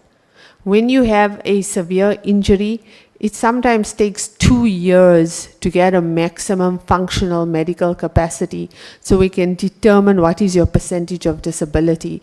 But during those 2 years, the worker does receive their salary. So I just want to give you assurance of that. We don't let anyone go without a salary until we actually finalize what that benefit is. So I think those are the key things, and that's the value. So in terms of the value for money, what I can say also on administration, which I think will also talk to the specific programs and I think touch also maybe on the data-driven, is if you look at us, this investment in administration is going to result in an increase of claims payment. I think in my slide we demonstrated that even from 24-25 to 25-26, you are now going to see significant higher payment of benefits from 4.8 billion rands to 7.2 billion in 25-26. So this is what that investment is going to bring about. In terms of specific programs for re-employment, and I think if you allow me, touches question 3 and 4 actually touch the same topic in terms of also the initiatives that we are giving for our COID beneficiaries. So you are correct. There was a time in the fund where it was literally that a worker would get injured and we'd say, this is your percentage of disability, it's a severe injury, it's an amputation, we've paid all the medical expenses, here's your lump sum, here's your pension, thank you, you know, have a nice life, you're going to receive your pension.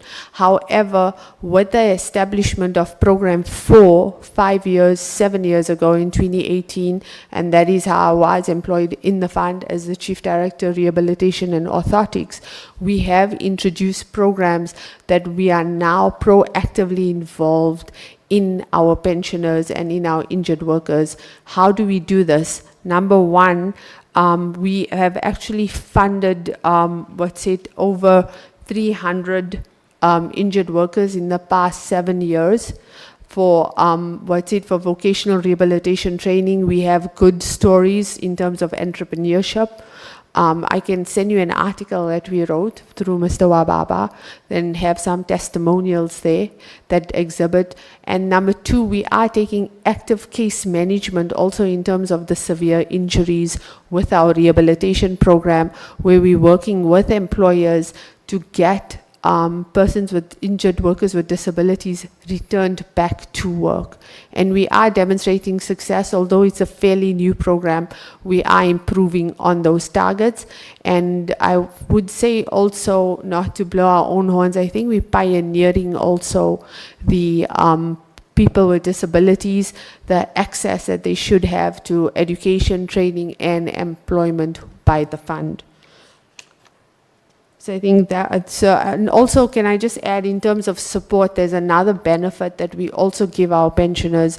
We give them a caregiver allowance benefit, which is that they actually get a caregiver in addition to the pension. And I would also like to stress, in terms of the assistive devices, where we authorized 1,996 requests, those assistive devices facilitate return to work, right? So if you need an amputee and you need a leg or you need a wheelchair, etc., that facilitates your return to work. In terms of Honorable Selepe, the budget allocations, I think you spoke about the different programs and the targets that are measured and how those targets relate to the NDP.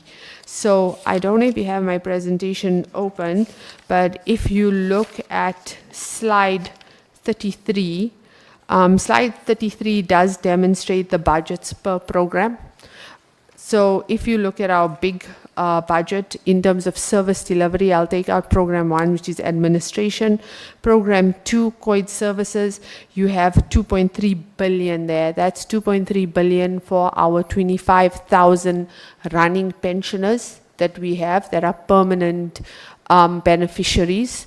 So for example, that's a fatal where the spouse and the children then get a benefit, or severely injured worker who now gets a pension monthly.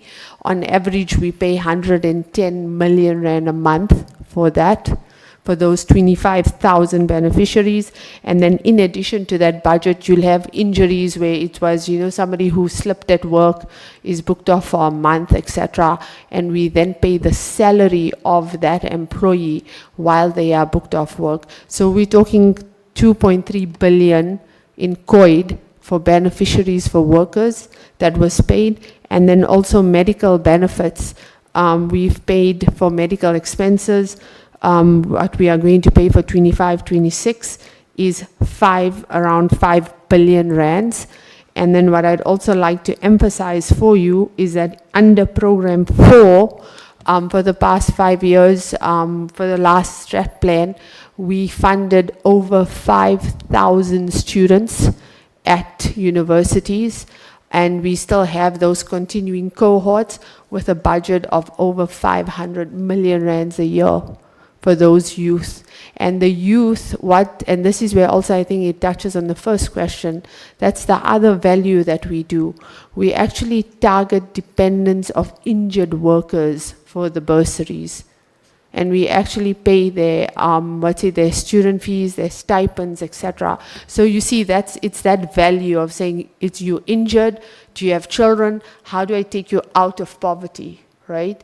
Because now I'm enabling, and I also have stories. I think I should really send that letter so you can see, some of the examples. Because for me, myself, they're quite emotional when you see the impact that you've had on people's lives, and specifically on injured workers and their children, and the hope that you've given them there.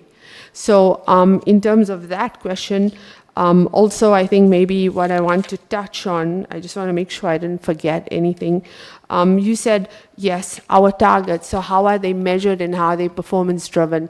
So I think I did indicate it does relate to historical performance, right?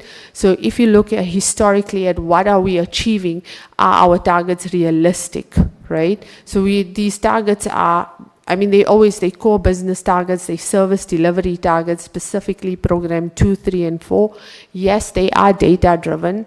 All the data is stored in our data warehouses. We compile reports that the AG then looks at in terms of determining our performance. So I can assure you, it will show you, this is when the claim came in, when did you adjudicate it, what is your turnaround time? If this is an invoice that came in on this date, etc. So maybe to give you some data on that, what we have found is that in terms of medical for the last financial year, we processed just under 1 million invoices, right? And we achieved 87% of that was finalized within 25 working days. And and then we paid around 3.5 billion rand for that. So we have those categories. I'm obviously taking time into consideration. I don't want to go into too much detail, but we can demonstrate that information for you. I think also, I think you also touched on improvement in our budget processes, but I'll touch that with Honorable Manelis. And then, the department targets, sorry, I think I missed that. So the department targets that are aligned to the NDP. So what we have done, I think it was in our slides, but obviously because of time, I didn't touch on it. But on slide 21, 22, and 23, we show the mapping of DEL priorities with the MTDP, which then obviously maps back to the NDP in the chapters there for strategic priority 1, 2, and 3. And we have the indicators that then align there, so clearly demonstrating the relationship and the flow of guidance into it. I think it's in those slides if you want me to go into it. The first one that maybe I'll look at is maybe slide 21, so where we have like coordination of employment interventions within government through collaboration, partnerships, and cooperations, which is a DEL priority, and the MTTP outcome, which is reduce poverty and improve livelihood. And I think that's chapter 13.9 of NDP. We have an indicator there which also says that we must now improve our percentage of our benefits paid within 10 working days. Okay, thank you. Then I'm going to go to the next honorable member, I think, if it's correct, Mokopane. Honorable. Oh, Nokopane. Okay. Nopa. Okay, sorry. I will write names, or I apologize profusely. I can't, I'm also getting old. So in terms of your question, you asked for strat plan and APP. So you said it does demonstrate, but how does it align to the economic unemployment? So yes, everyone looks at the fund and says, 130 billion in reserves, what are you doing for unemployment, etc. Now I want to raise just the following, just so that portfolio members are aware in terms of transparency, right, Honorable Chairperson. When you look at the COID Act, right, the COID Act doesn't have a section that supports the funds going towards, just general unemployment. Yes, I can take funds, I can spend 525 million and, 1 billion, etc., for injured workers and reincorporating them back into the economy, right? Because that's what the Act says under Section 4(2)(d). But in terms of general unemployment, if we have to take the funds and then just, spend as a lab program, etc., then we're going to sit with an audit finding.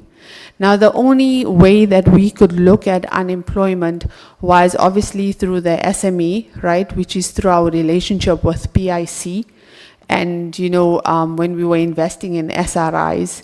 And unfortunately, I think we all know how that turned out with the SRIs, and we had to put in the moratorium.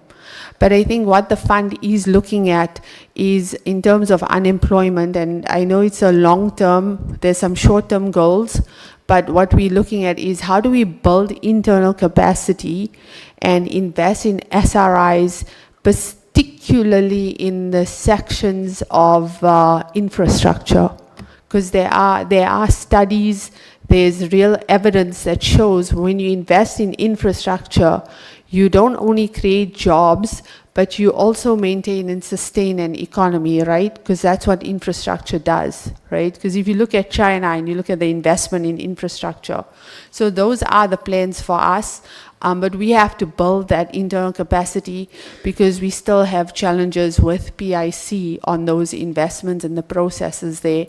So we want to build internal capacity so that, as Chairperson rightfully pointed out, what are the ethical points that you're looking at and how you're ensuring that you don't get those sustained losses and, those issues that we have been experiencing, in particular, the fact that we don't get financials and valuations of our investments from these investee companies.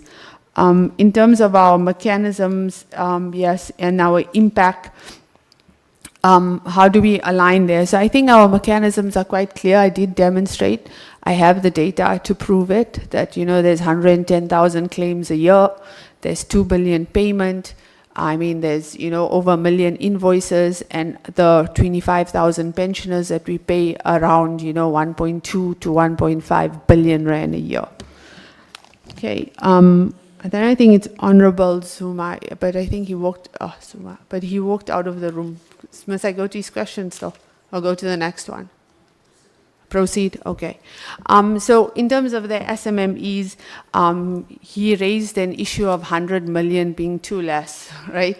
But it's 100 million per financial year, which means that in the strat plan, it's going to add up to 500 million rands, right? So, and I think also this is the issue for us with SMMEs. You also want to start with a conservative approach, right? Because with PIC, there has been losses on the SMMEs. So we're looking at improving our investment mandate, looking at our SLAs, and also just working with the PIC in terms of our limitation of scope and also getting audited financial statements, right? So we need to put all those controls in place before we can actually start looking at increased amounts. But what I can say, it does add up to 500 million over 5 years, which I think is a reasonable chunk of money for SMMEs. Okay. Okay, and then I think he also said about the targets that are not achieved. So the targets that were not achieved, that's why we were conservative in terms of the targets there. Like, for example, the claims adjudication still stayed with the 90% target. But what are the plans in place? I think the administrative budget that you're seeing there, that increased administrative budget, is a reflection of the investment into ICT, into capacity, and just into, improving our service delivery outcomes. Because I think definitely I know that the big investment has to be in ICT and cleaning up our data, etc., and that will improve in terms of achieving our targets. Okay, and then I know I went quick with the presentation. I'm trying to do the same with the answers. The NDP and the unemployment, DM said she will take that one. So I'll just, and I think I explained also unemployment in terms of the COID Act. Okay. And then, Honorable Nonsele, in terms of, yes, our acting and the vacancy rates, etc. So, yes, you're right, and you correctly point out, we're sitting at a 10.84%. There is quite a lot of acting positions, and it has been, I think also with the DGs, the DG has to be the chairperson for those chief director positions that we are trying to fill. But in terms of the director positions, we have started filling them. In the last 2 months, we did recruit 3 directors, so SMS members. We are also, in terms of our strategy, what I can vouch for you is that for our strategy now, the public service moratorium has been lifted. So that means we can resume our activities for the vacancy. We have a targeted recruitment plan, right, which is being implemented, where we also focusing on the key operational and audit critical posts.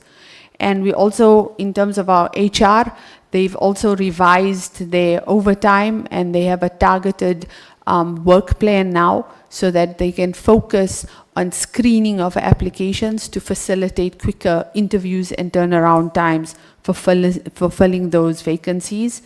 And we're also looking at headhunting, right? Because we want the key skills within headhunting, okay?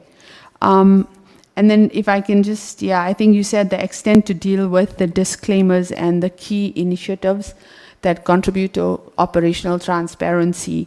So what, in terms of the disclaimer, I think I did speak and say we have our audit action plan, with timelines. But we also have at EXCO, we have strategic approaches with the new resources that we have onboarded. As I've said, it's in our strat plan, it's in our APP indicators. Under Program 1, there is a concerted effort every year on which disclaimer paragraphs we are targeting, which will then take us out of the disclaimer. And there are timelines and a plan that is associated with those actions. And then Chairperson, I think it's you. So on the SMMEs and the duplication there, I think you correctly point that out. You know, do we collaborate within the department? We have started collaborating quite well. I think the Acting Commissioner Konto can vouch for that. We now sit together as the UIF and CF to actually discuss PIC issues. We actually have even board-to-board meetings in terms of investments with the PIC board. And in terms of the duplication, you are correct. We don't want one SMME to get funds from both UIF and CF at the same time, but rather let's look at a distribution of that pie so that you have equal sharing amongst it, right? So we do have a plan, we discuss, we collaborate, and we will ensure, I think we'll take your advice even further to demonstrate at the next meeting some of the outcomes that we've had in terms of the SMMEs.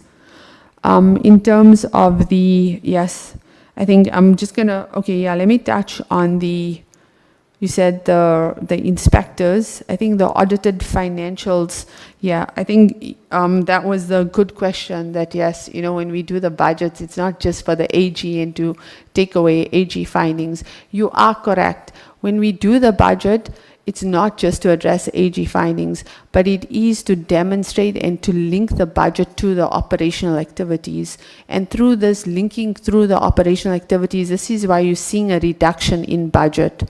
So we facilitating more financial skills. The CFO just last week had a 2-day budgeting workshop to demonstrate to everyone the intricacies, because that's what we're pushing now also. Those are one of the things, not to just get out of the financials, but to demonstrate key successes in implementing your operations. You need to understand budget, right? And what they did, we had a 2-day workshop on budgeting processes, so everyone can understand the details of which journal, which general ledger account, what is your trial balance, etc., where are your expenses going, how you need to sign for them, etc. I know it sounds basic, and I do apologize for that, but you must know we have a vast array of skills, right?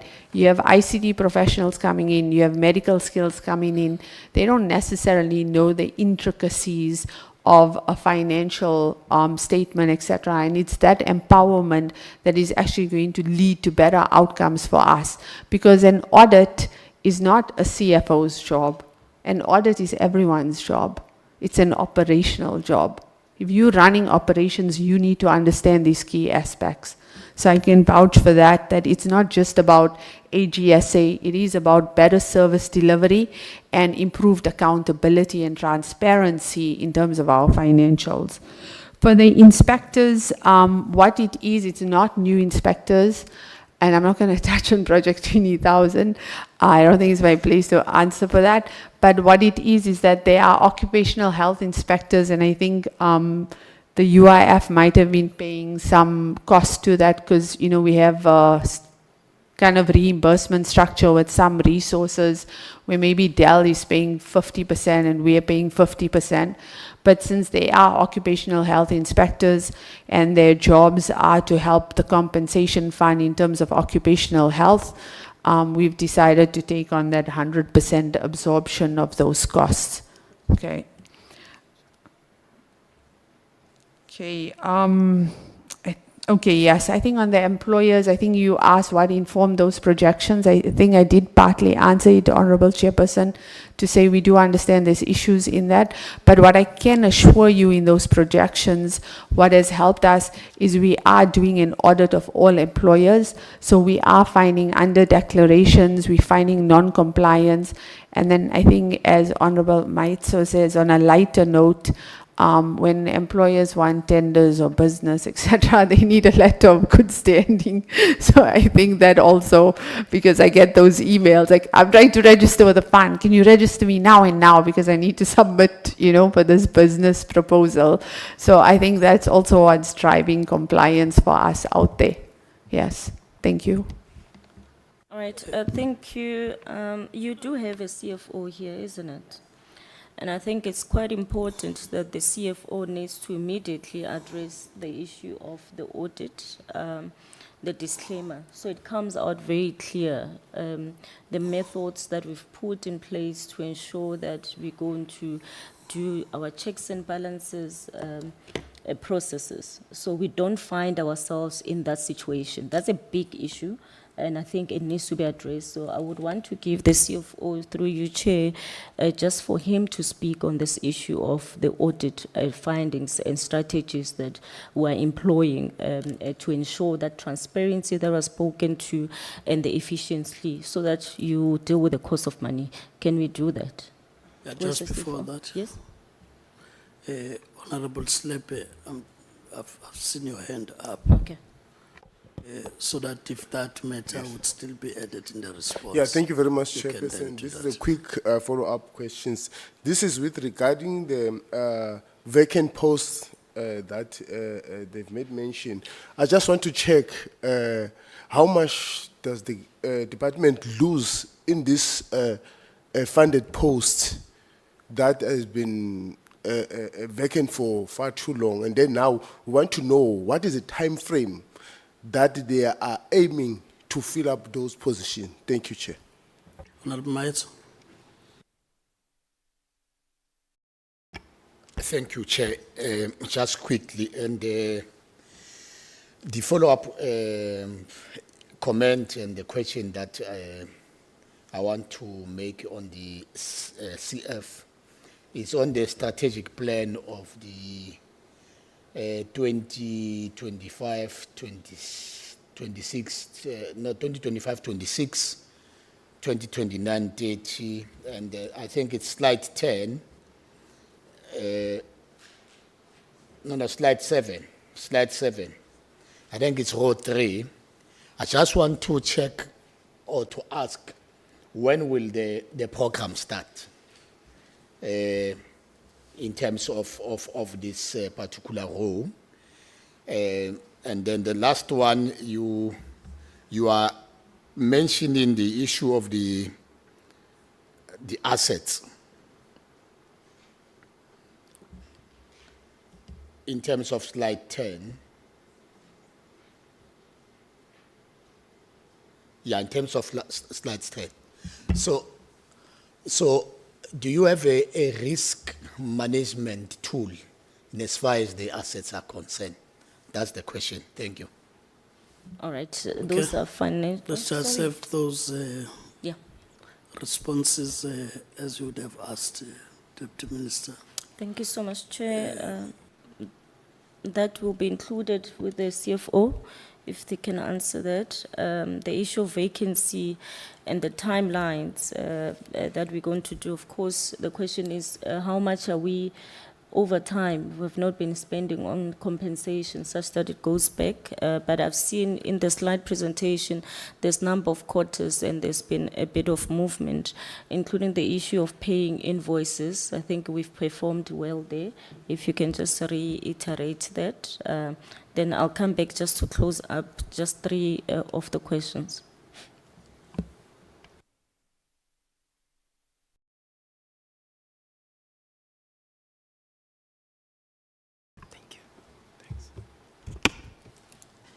Thank you, Chairperson, and good morning to you and to the members, honorable members, and greetings to the DM, commissioners, all protocol observed. Acting DG is back. Thank you so much. Thanks. I'm going to, okay, first of all, let me appreciate the opportunity to also speak on further emphasizing on the commissioner's presentation regarding the audit finding and the DM's giving us the opportunity to clarify further to the honorable members. We Just on the issue of the workshop that the Commissioner spoke about regarding the budgetary controls and how everyone else, how it is everyone else's responsibility, not only the Chief Financial Officer, to look after the assertions that management make on the transactions that they undertake. Talking about accuracy, completeness, existence of transactions, classification, rights and obligations, and so on. Ultimately, disclosure in the financial statements. So it is all of us' responsibility, and that's the emphasis we're making. So one of the disclaimer paragraphs, I think we started off with about just over 21 disclaimer paragraphs, of which 4 were reduced in the past year. That is risk management for investments, cash flow statement, I think around commitments, not commitments, contingent liabilities, and as well as irregular expenditure disclaimers. So, Chairperson and members, that is the improvement, but one of the strangest disclaimer paragraph we experienced was the GRAB 24, wherein management could not, as management, we couldn't explain the differences between actual revenue and expenses versus budget. And the auditors gave us a disclaimer on that inability. So we have since put controls in place that on a monthly basis, there's effort for management to be involved in explaining their numbers. So we have a program-based budget management. It has got program managers, cost center managers, and you also have responsibility managers. All these people are involved in the transacting within the entity. So whenever there is expenditure performance or revenue performance, they are required to explain why the numbers are significantly high or significantly lower than the budget. And they are also required to back that up with the portfolio of evidence, because that's what the auditors come and test at the end of the day. We are hopeful that we will maintain that track record of eliminating disclaimer on GRAB 24. We also have disclaimer paragraphs on revenue and receivables. So the biggest one being the very same assessment revenue or employer contribution that we talk about, budgeted, I think 12.4 billion now. And we are very proud of this budget because it's surplus driven. It's no deficit. We are making money and we are containing costs. And we are also saying, because in the PFMA there's provision for adjustment budget, where there is, in terms of the in-year monitoring process that the minister and the DMs undertake, where we discover early enough that there's pressure in one expenditure line item, we will use the alternatives available within the PFMA. Fund shift, adjustment budget. So those tools are available to us to always make sure that our budget supports the core business and the APP targets that Commissioner has presented. So going back to revenue quickly and how it affects statutory receivables and the actions that we have taken to make sure that we deal with the disclaimer paragraph on assessment revenue. So there's multiple issues that we also discussed at Risk Management Forum, wherein we're saying, okay, one aspect of the operation is you are raising an invoice against employers so that they can pay and comply with the ROEs and return of earnings season, make their submissions. But in that QUAIDA or QUAID Act process, there is internal control challenges that an invoice is raised against an employer. Firstly, maybe the tariff that is applicable is incorrect. The industry classification for that employer. Also, there's not been test of existence for that employer. And when that happens, automatically the system takes on, recognizes revenue on the credit leg and debit an employer data. Now, the difficulty is this: when those balances are tested, you find that there's inaccuracies in the calculation of employer data, there's lack of confirmation of existence. Automatically, because those balances are high, 12 billion revenue 30 billion statutory receivables, you experience a high impact limitation of scope. Significant line item, limitation of scope, disclaimer of audit opinion. So what do we do to deal with that? The actions to try and re-register employers. It's not a very fast process to can overcome the entire population, but it is a process that can give confidence to us, first of all, as management, and later to assurance providers. But then again, on the other hand, we are saying, with the tools that we work with, together with the internal audit, we run exceptions on the debtors book. You say, okay, we understand that we have a debtors balance of 30 billion, of which over 90% of it is over 180 days.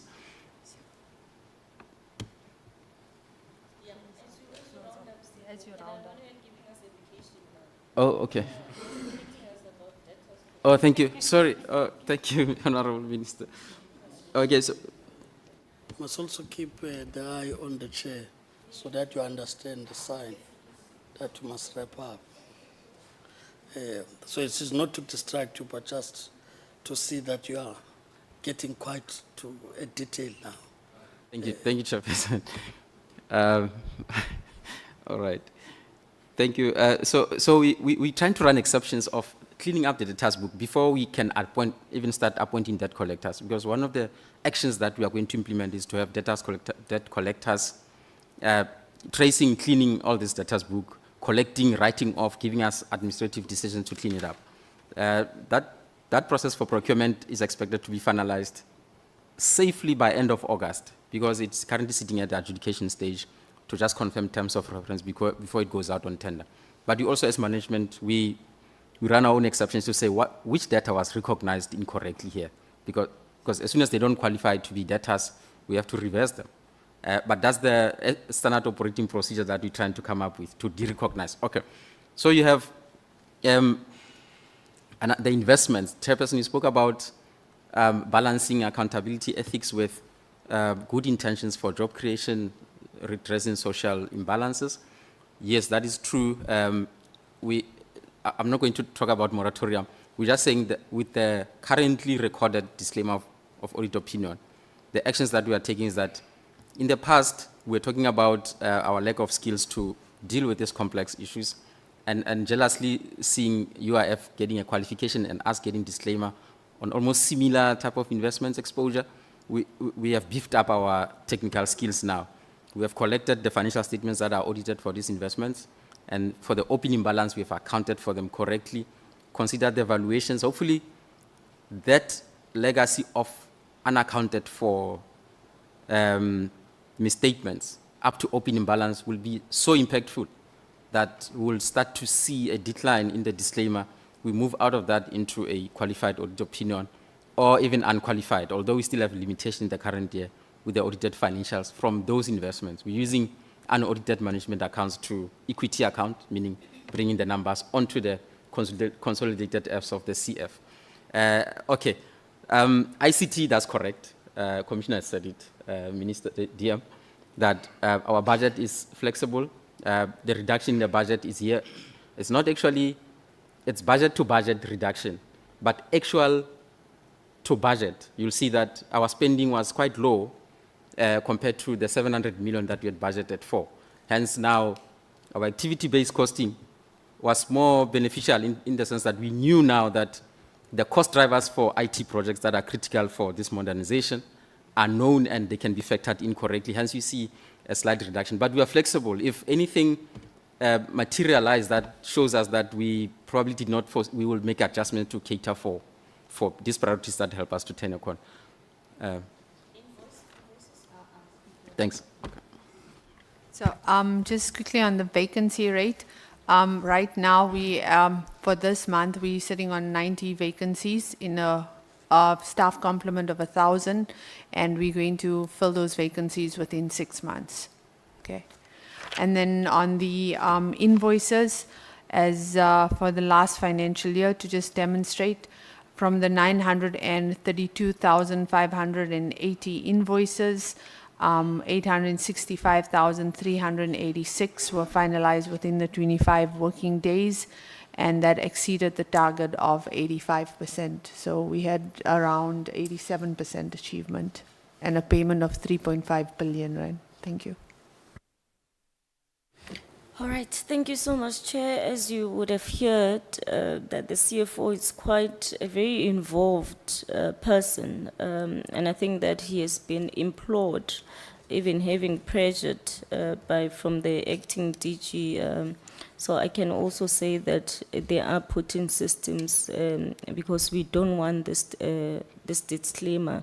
And we're very clear about it, that the next financial year, we need to have dealt with all those matters that are still outstanding, only 2 of those. The issue of the vacancy, I think, has been spoken to, and the feeling of the vacancy. Chair, the question on Honorable Zungula around the 100 million that he speaks to and says that it's not enough, and I agree with him. It will never be sufficient because of the challenges that we are having on the SMMEs. However, we do have, it's just a CF allocation of that 100 million, and this is outside what you have on the investment, be it on the PIC for 25-26. There's still more that needs to be done, investing workers, hard-earned money, and it's something that we're also very strict about, that we must make sure the investment, they translate to the precautionary measures, that the money for the workers are not lost, but they're invested correctly. Recognizes that indeed SMMEs play this major role for job creation, and there are a number of initiatives, Honorable Zungulon cooperatives, played by a role for job creation. For that reason, the government has been speaking to cooperatives viable for the economy that we need, and of course, we wouldn't be able to do it. It needs collaboration. Our minister is the chair of Government Business Forum, where coordinated efforts are there. DTIC, small business sits there.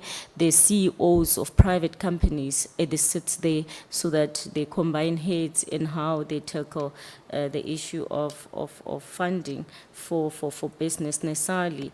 But you would remember that even when we started, there was CEDA that indeed we've been said that on the Small Business Development Agency, the issue of the restructured, the small enterprise development, the seed phase well is there at 1 billion, and that's what we have done, including the. It's not just only that 1 billion that we've committed ourselves to. Okay, including the partnership that we have or jointly funded by the UIF. So that's that partnership, of which we're contributing 50% on the project to support 7.2 small enterprises, and the aspiring entrepreneurship is there for employment creation. We also have your Productivity South Africa that does this business turnaround, and the valued budget over 165, because many of SMMEs are ailing financially, and businesses tend to, not. They suffer most of challenges that in the industry at times. So we fund the PSA so that they can turn around and assist them. And you will remember the terrace program as well, as much as UIF is still coming, it's also part of the injection.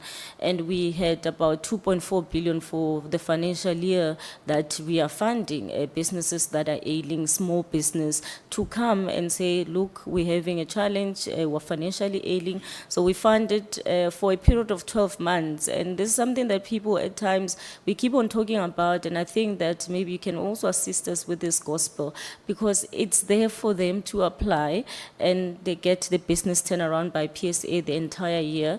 And we fund their operations, even their employer salaries for the whole entire year. And it's money that they don't even have to bring it back, Honorable Zungula. So it's part of those that we have, but it's seemingly whether we're not communicating enough, we're not reaching out to the people enough, because the sector is quite vast. But I also want us to concentrate on the informal economy. There's an informal economy that needs to be formalized. And maybe there's a discussion also we need to be having. At the level of ILO, that discussion has started to say you need to look at the standards of the informal economy, because there's a lot of activity that is happening. And if you want our country to perform better, we need to, on the issue of our own, what do you call it? Let's leave it. Let me come to the last point that you raised on the Status A. There's an interesting discussions, I call it a Status A, around, NDP has been there from 2010. And NDP had projections, and I think that those projections were quite ambitious. And of course, you see them, they're quite loaded. And we found ourselves in the COVID-19, and that COVID-19, of course, would have, suffered a big blow when it comes to the issue of the unemployment rate and how you put it, including the issue of population is not stopping, it is growing. And as population grows, of course, the statistics needs to be different, but the NDP, it's until the 2030 provision. And there's an interesting methodology, Comrade Zungula, on Status A, the calculating rate for me of the unemployment, and that does not even include self-employed persons. And you would hear the discussion, and CEO of Capitec, he made a serious, interesting discussion when it comes to how we do. And I know you like raising this question on statistics, and it's something that also at the level of ministry, when she was in Geneva last week, when this matter was coming on, there was still other articles, even from those shows, that are talking to how we calculate people that are unemployed. In this country, 18 years, 16 years are also calculated as people that are not employed. But also, I think the point here for me is to appreciate that the unemployment rate is lower than the expanded, I think, the division itself, and that's what needs to be discussed as we move along. There's number of activities that we can look at as we move along. Of course, you're saying 14%, that's what the NDP said, and we find ourselves at 37%, less than that now, 32 point, but then he speaks about 41%, and that's encapsulating everything.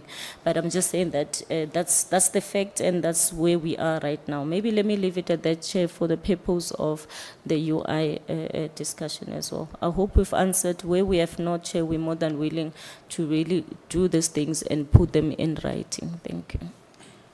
Well, thank you, Honorable Deputy Minister and the team from CF. As would be getting to the UIF, Honorable Zungula, on what point? Chair, can I request a response in writing, because the DM did not adequately answer me. The question was, when it comes to the compensation fund, the targets as per the NDP versus the actuals, if you can provide in writing, like, these are the targets, this is where the compensation fund is when it comes to those targets. I know maybe it might be difficult to answer everything now. That's why I'm proposing that it must be in writing. Thank you. No, I think the Deputy Minister has made that commitment up front, that those could be answered in writing.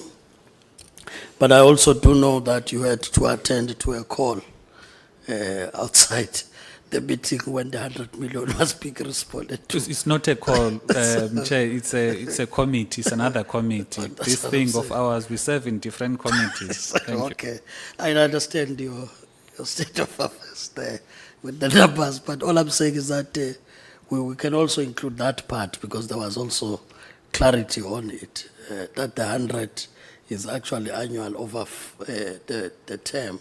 You're looking at about 500 million. I'm saying on that 100 in particular because we were outside at the time. But I think the point we should be clear on is that the presentation does show progress in certain areas. I think we should appreciate that. And the commitment to improve on the other areas that need improvement.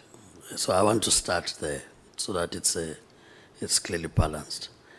But the committee emphasizes the point about proper coordination, collaboration on programs that are said to be similar, targeting the same people. So when I talk SMMEs, we are happy that you may have the board to board at this level, which is internal. But like I'm saying, this other level where the minister is probably chairing that coordination, I think we must make it to be impactful. I think members would agree that it also talks to the interventions also on the education side. Because everybody is training from what I've listened to. Bursary, this, but this, then there's NSFAS, then there's CITAS, this. So will not make the impact if it is not properly coordinated, so that we can understand why, if it is already budgeted for on the other side, we still budget for it elsewhere when the resources could be redirected where they are needed most because they're covered on one point. So I think that's for me the point there. You for example, talk about vulnerable groups. I've seen that the UIF in the presentation so far also are talking to the same. Yet you have got SEE, which is your own, that has got financial challenges because of the work that they don't get and so on, in order to create more spaces. And for me, the implication would be that if you are really struggling, as you'd say, to place them in terms of rehabilitation, the vocational rehabilitation I'm referring to, that would, for me, be a starting point there, because then you are having some guarantee of people that you have kept in your bill for some time now, and now they can have practical work that they can do. I'm saying using the same entity within, so that we don't say others must contribute to it, but within your portfolio, we don't do that. So I'm just saying those for me are issues of coordination that I'm talking to. Of course, this confirmation, and I'm doing it deliberately to put it on record because I'm going to hold you accountable for it. That you are saying to us the budget cuts as it relates to this matter that the HE has raised on ICT. Firstly, it doesn't take you back to the problem we said about SAP. But secondly, it doesn't mean that we are not able to move. I think the CFO, in trying to give that detail, was saying we are ready for both unforeseen increases that may come from a budget-to-budget situation. We'll be able to meet that. But the services are not compromised, right? So it is just an issue of budget efficiency, which is also much appreciated. So I just thought that point should then be emphasized. I think for me, the last point really to bring, Deputy Minister, so that there's no misinterpretation about the discussion, Honorable Zungula, too, because this issue about stats continue to come in. So that it's not like the committee is in that discussion. The committee recognizes that the stats as a legitimate body at this point has given us the directions. I think the other discussions that are happening will be a matter of discussions at the level at which they happen. And why I'm raising this point is that I do not want us to shift the focus from the real matter. What is the real matter? The real matter is that we must put programs that are targeting unemployment in the country. So whether the stats stand like this, and we may argue about whether expanded or the real and that, but the real issue is if our people were to measure us, if we have got employment and labor working with all the other stakeholders, is the level at which we are working to create the jobs that are needed, right? So that discussion that is happening at the right time, I think when it becomes formalized, because there are always two, those that are for the discussion, as you know, and others who will say, here is the material of evidence available that this matter is not raised for the first time, and a proper discussion came to a conclusion that actually they may be correct. So I'm just saying that for us not to be misinterpreted, that we are dismissing that there's unemployment. It's not the issue, I don't think. The issue is that, yes, there is. And we are measuring the programs that the department is putting up before us, that they are targeting this issue of job creation to reduce the unemployment. I'm saying even in the ones that are said to be lowest, I've seen people arguing that you say they have a 2% unemployment in that country. But unfortunately, we are now having to put a national labor migration policy to still address that problem. So I'm just saying, so that it's not misinterpreted, that when views are deposited, they are actually a position. Discussions are open in the way they need to be opened. But I think once formalized, and especially once there's a reference to how the ILO will look at it in the future, surely because we're party to those international treaties, will be forced to consider the matter once it gets to be on the table. So I just thought it's important to look at it from that score, so that there's no misinterpretation of where the committee stands on it. Because even previously, in the way it was put, my understanding still remains. The minister in the overview would have hinted to this part, having been also in the ILO, so taking us through that journey. But necessarily there was no resolution in the committee, as people would want to put it, as though we are rejecting the stats SA that has been presented to us. So I'm just saying, I thought it's important so that we can say the same thing out there. And there's no authority in the committee to suppress a discussion that may be happening anywhere else, right? In any way, policies are there, they get to be tested, and the reason you review them is when they do not work for you, and you have to look at them in that score. So I just thought, because TM, you've mentioned it again, and as we were responding to Honorable Zungula, and I remember even on that day, Honorable Zungula raised this issue about expanded versus this 32%, which is the unemployment one, right? So I'm saying, for me, that's really what I thought we should be at least clearer about, that we do not make a discussion to be something that is said to be a position of the committee. So I'm also addressing what already gets to be out there, misinterpreting how the committee would have conducted its business in the previous meeting. Honorable Nonzalo, on what point are you raising?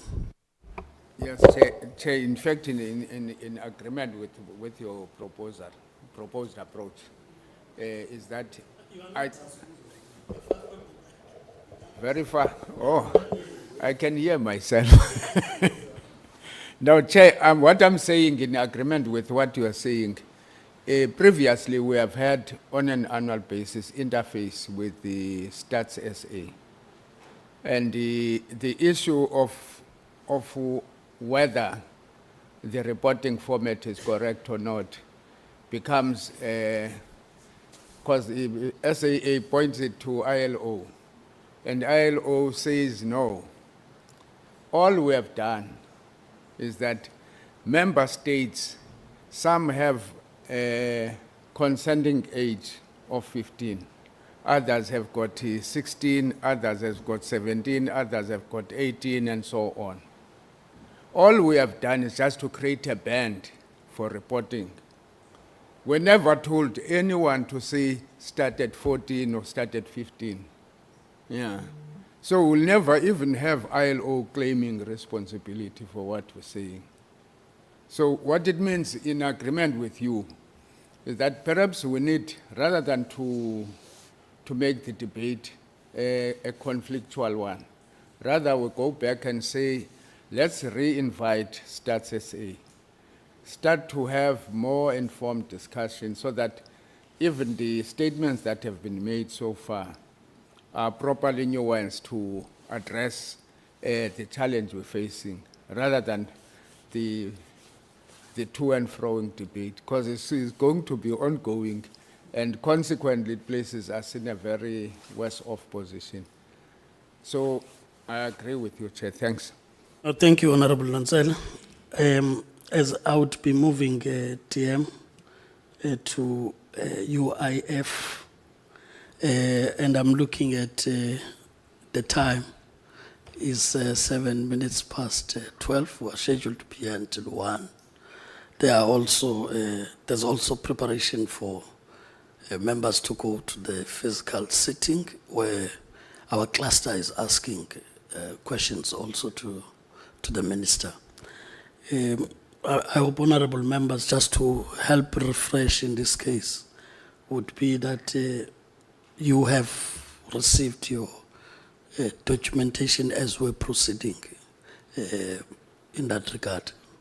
And in that score, having gone through the slides, for me, I've seen where probably what changes your numbers is not in the main content of the presentation. I'm saying, at least that's my reading, even though the numbers will be different. So it is what you put in the beginning, trying to inform us again what you stand for. But in terms of what we need to do with regard to APPs and so on, as the agenda says, there's pretty little from what we have read.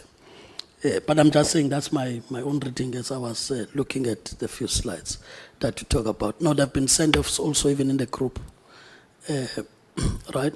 So that's the point there, but I see your hands, honorable members, before then I indicate how we need probably to handle it. Honorable Slepe, Honorable Maicho. Yeah, thank you very much, Chair. Chair, before perhaps the UIF proceed with the presentation, can they put us to confidence? What was the problem with these hiccups of their presentation? If perhaps they don't have, I think I do know what was the problem. Thank you. So, Honorable Slepe, you now represent the UIF. So you now know what the problem is. So you don't even suspect what the problem is. All right. So we must just guard the conflict of interest in case we work for the UIF for other matters. Okay. That's all a lighter note. Honorable Baito. Yeah. No, on a lighter note, Chair. I think Honorable Slepe sangomatized the UIF. So hence he says he knows. Chair, pardon me, Chair. I made 2 follow-ups question to the CF on the risk management assessment tool that do they have, because slide 10 of their presentation indicated and mentioned the assets. So that was an issue of a follow-up. And then also there was also a question which followed in that regard on the program on the slide 7, row 3, that when will the program start? So I did not get a clear response there. Not that it was clear, but they did not respond at all. Honorable Maitso, may I then help in the process? That we take the same approach we've taken with Honorable Zungula's questions. That we have that in writing, because again, it is a point of where we read from. Because it may have been nuanced in what we called the further detail that we said probably stop. Because it was going item by item on how they deal with that from a risk point of view. So, but I'm just saying, so that you don't say we stopped you, CFO, from responding to the question. But it's better when that detail is now given to give the assurance that we need, that you've got those risk mitigation measures, but as well as a very specific question about timelines. When do you start the program as stated in slide 7? So Honorable Maetso agrees that at least he needs that in writing. And I'm sure members, when they ask these questions, it's also about preparing themselves to make better inputs as we get to the budget vote debate. So I would expect that they get their responses way before that, so that if that is included in what they raise, they are able to do so. I'm saying that was the CF issue, which I've already made a summary on. With regard to the UIF, like I said, we do not have a lot of time now. I would ask that as you answer whether Sangoma Sichokona, as Comrade Meyer says, that probably he has foreseen this coming from wherever he is, Honorable Slepe, you'll be able to deal with that part. So, but just then emphasize on the slides. It's 12 minutes past, so at least giving you 8 to include the apologies and everything else that you do would not be unfair, because you were almost towards the end in any way. And then from that, we'll then take questions from members. Honorable Nonzele, because I just have to respond to this call of nature outside. You will just be watching that the Sangomas don't get involved before I get back to the picture. But your time starts now. Thank you so much, Chair. I think on my part, we wanted to humbly apologize for that glitches that took place. We were prepared, we prepared. I still don't know what was the problem, because the same presentation is still the same, and even the content, like the Chair says, but as you said, the following of between the slides and the expansion on what is happening there, perhaps the comprehension was not correlating. As a result, honorable members, allow us to just give the strategy person, because you see the strategy people are the ones responsible for presentations, the slide, then advocate can just wrap up the main message that he wanted, if you allow, and they proceed from 22. That's only few slides that are left, if you allow. Yeah, thanks. Thanks, Honorable TM.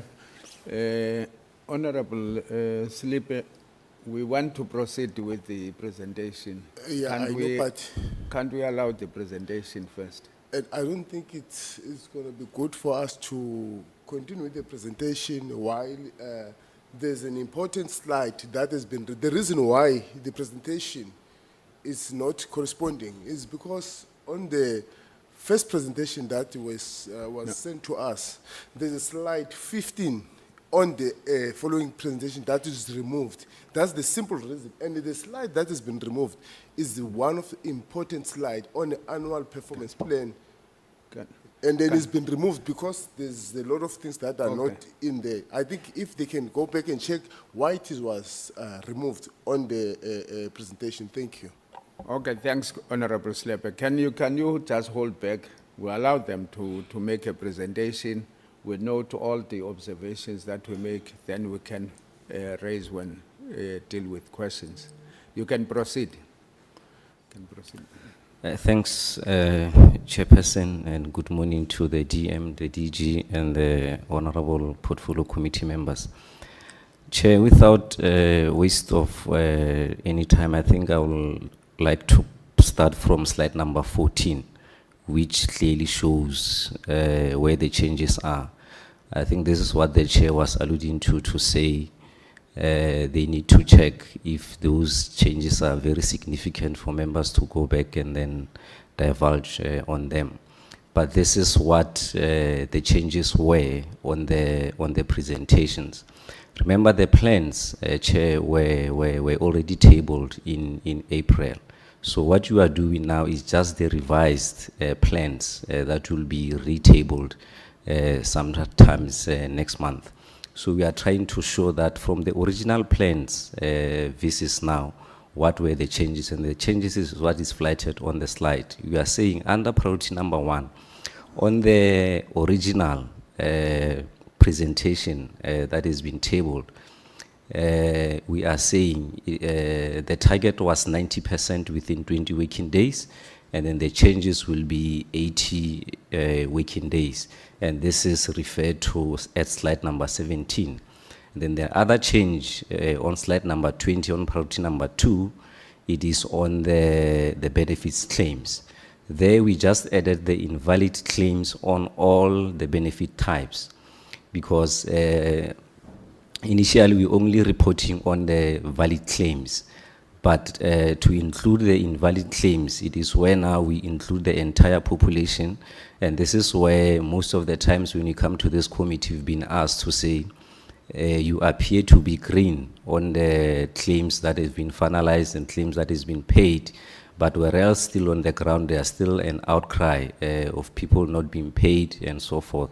So here we are trying to come up with all the entire population to say, during this particular period, these are the total number of claims that has been received, and then from the total number of claims received in all these regions, the following are valid claims, which means all these claims were completed with all supporting documentations, and then the rest of the invalid claims, these are the claims that are not complete, meaning not all the documentations are there. So this is only the changes, and I think this is where we stopped. But when you go to slide number 19, Chair, I think the priority number 1 was already been covered. Next slide, number 20. This is where, Chair, we've added those benefit claims to say we also include the valid and invalid claims. As you can see, on 24-25, we already had the valid claims, we already had the invalid claims. So during the original tabling of the plans, we did not include the invalid claims. So we are bringing back those invalid claims with all their target within the MTF period. So the other change I've indicated on the TERS applications, we are moving from 90% as initially it was the target. We move into 80% to now the target, and I think this is what the committee has always been raising as well, to say the instability in the fund, because due to some of the applications that were not approved within the turnaround time was in relation to the changes in relation to the leadership within the fund. Therefore, we missed that particular target. So we revisited that target, and then we revised that target. Chair, I think those are the only changes, because on priority number 3, I think we covered on the question of the vacancy rate, and then advocate already has explained to say we are going to deal with fraud and corruption cases, both simple and complex. And then the last one, Chair, was that one of the implementation towards the clean audit under priority number 3. So I think the rest were covered under priority number 1, which is labor activation program, where the advocate was speaking about the vulnerable groups, and then also the SMEs supported. I think it was a question that has been raised, and the DM already alluded to it, Chair. So those are the only changes on this presentation. Thank you. Did you? Thank you, Chairperson. Can I then ask the Commissioner to round off as indicated by the DM, and it should be very succinct and to the point in the interest of time, Chair, if it's in order? It is expired. Oh, apologies. Yeah, the time has expired. Okay, We it's fine. said 20 past. The understanding was that you've made a presentation, so it was just to conclude on the point. But furthermore, is that members have now the shared presentation, so some of the matters could then be concluded in the actual questions that get to be asked. So I'm doing so that members also have the time to ask the questions, but also get responses from yourselves. I can see already we may have our other item of the committee having to be taken to the next meeting because of the time we must allow that members must engage. So I would, without further waste of time, as we thank you for the presentation, allow then members to pose questions, those who have questions from the UIF side of things. Okay, UIF. Yeah, Honorable Mayetsu, you'd be one. Honorable Zungula, you'd be two. Honorable Slepe, you'll be three. Then Honorable Nanzele, you'll be last. In that order, we'll now start with Honorable Maiso. You are recognized. You can proceed. Thank you, Chair. Let me start with the last presentation on slide 14, and then I'll go to the questions.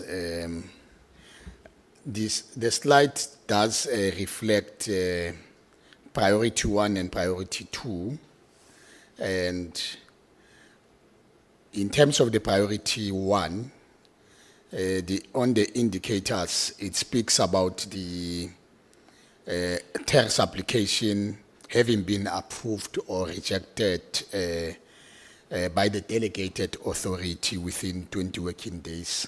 I understand that this is it's a summarized version of a presentation, but because, Chair, you alluded very well that we will be going to the budget debates, and in order for us as members of Parliament to go there prepared, we ought to get a detailed information when it comes to this particular presentation. And Chair, I've also identified some of the aspects because, in my view, this slide is not necessarily detailed in terms of these indicators, on the basis that there are aspects that I think that the entity could not filter.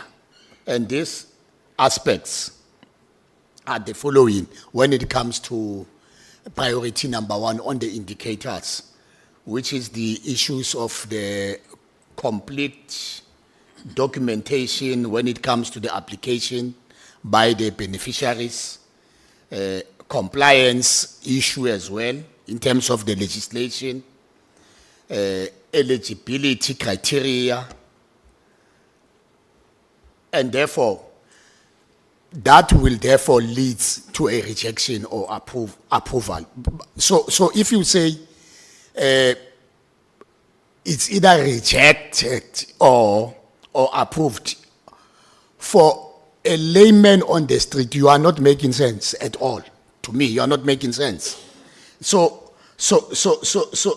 in as far as the presentation is concerned, it was supposed to say application approved, then give the the reasons. Application under rejection by the delegated authority within 20 working days, then you also state the reasons. So, but if you are presenting it as it is, honestly speaking, does not make sense at all. So for me, I will agree with Honorable Silhepe about the laziness part of the work that was supposed to be done by the entity when it comes to this part. And then we go to the same issue on the priority 2. I don't want to repeat what I've said. We don't have the number of the claims. We see the benefits claims. If we can be provided with specifics as to who are these claimants and how many claims that you are targeting in terms of your indicators, because you are targeting particular claims in terms of your annual performance plan. So, Chair, I thought that I should emphasize on that. Moving quickly, Chair, on the questions. In as far as the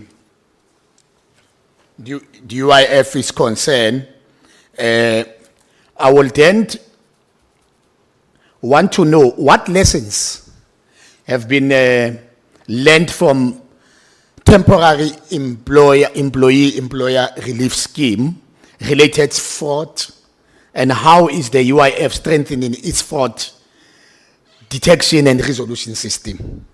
That's number 1. Number 2, how is UIF addressing the recurrent audit findings, and can the fund commit to achieving unimproved audit opinion? Then the third question on the UIF will be, how does the entity intend to sustain and fund its expanded programs, such as an increased employability initiatives and business support, given the persistent economic stagnation? Then the last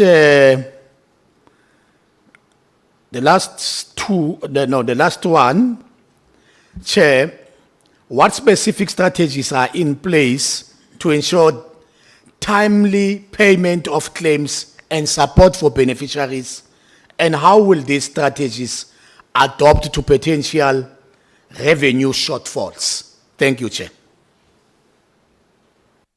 Thank you, Honorable Maetso. I'll now go to the Honorable Zungula. Thank you, Chair. I'll start by addressing the lab. The budget increased by over 1,000%, which is from 851 million to 9.9 billion for 2024-2025. However, in 2023 and 2024, only 5,300 people participated in the employability programs, which was way below the expectations.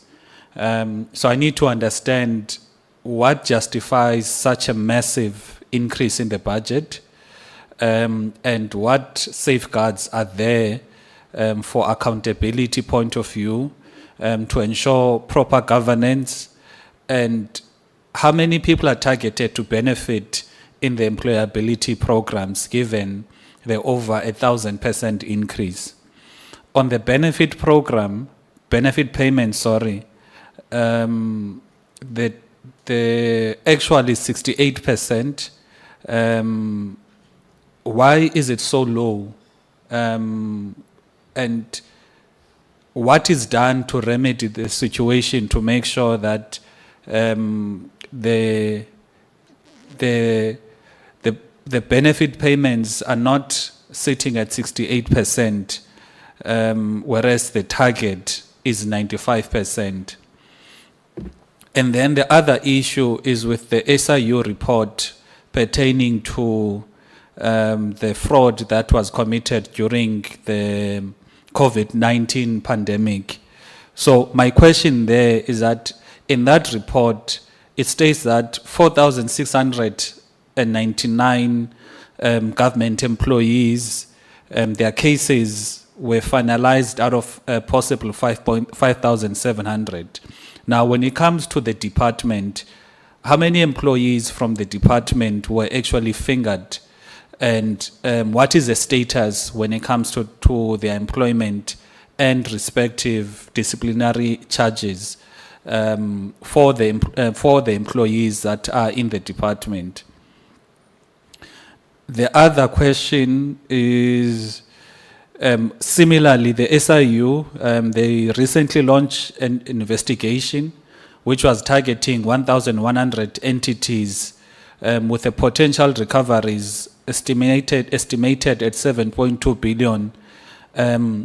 Do you have any idea as to how many of these entities are actively under investigation, and when do you anticipate those investigations will be done?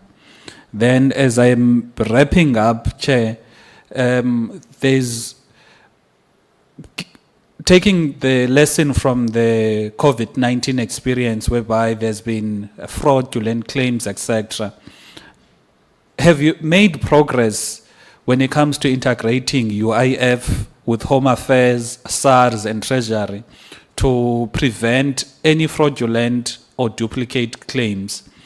And also, after that SIU report was completed, what are the changes that have been made within the UIF when it comes to the employee training, internal audit mechanisms, and claim verification? And lastly, the fund sets a 5-year target of a million beneficiaries in employability programs and 67,000 jobs.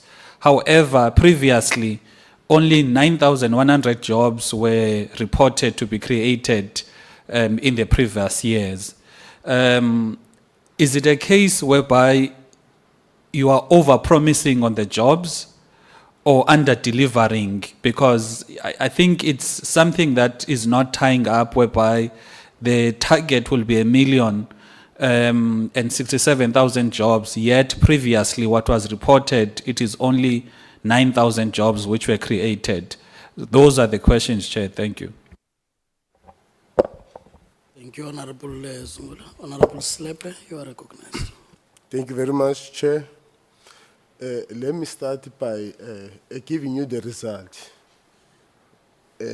of why was the presentation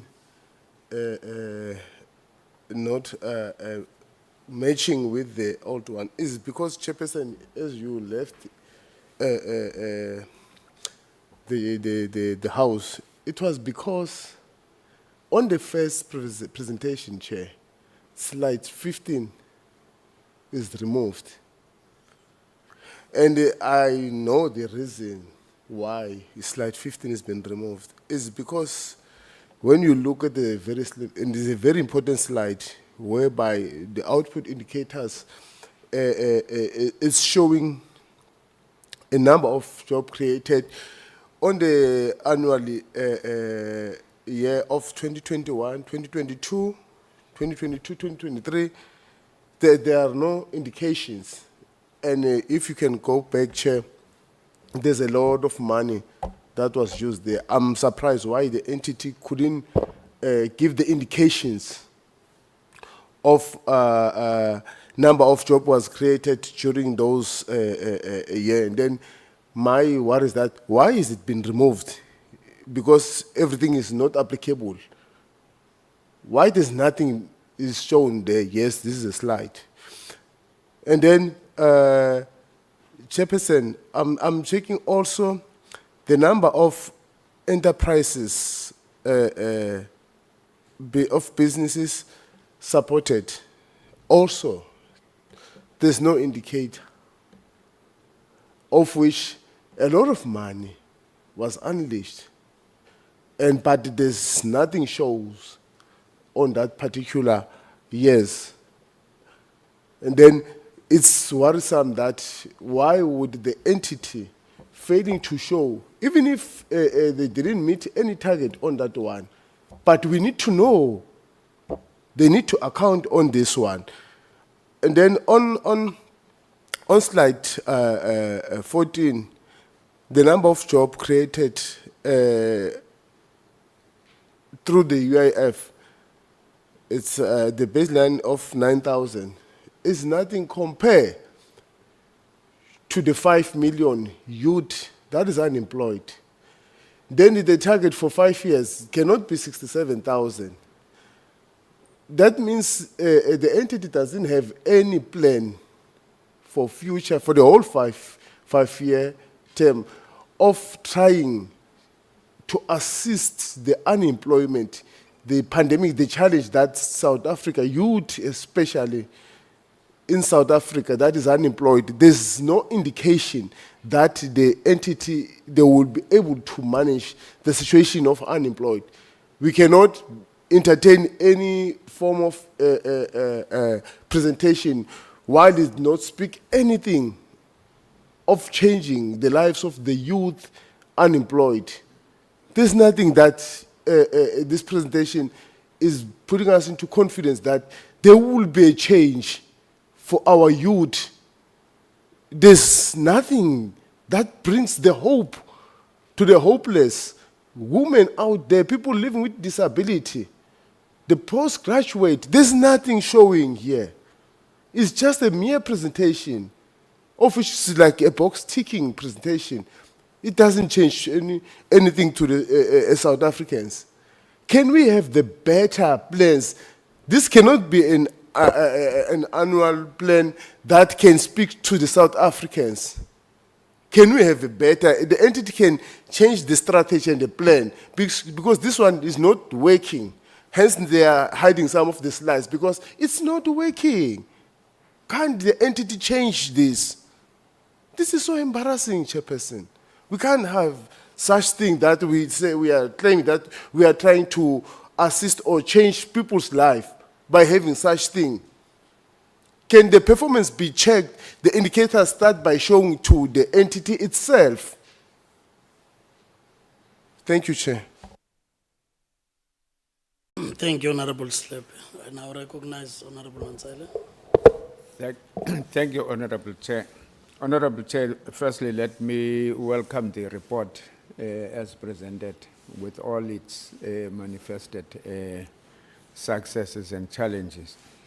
Chair, with regard to the issue of the 67,000 jobs that have been committed, that is slide 14, and about entities that are 500, enterprises that are 500, that are deemed to be projected for coverage.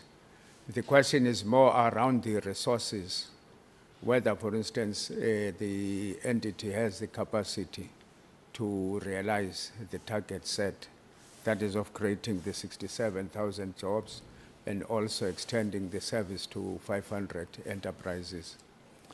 The second question relates to the contingency plans. Contingency plans around any challenges that may arise, as to what contingency plan does the fund have so that it is able to deal with whatever that comes up, taking into account the totality of the plans, the annual, the APPs and budget projections.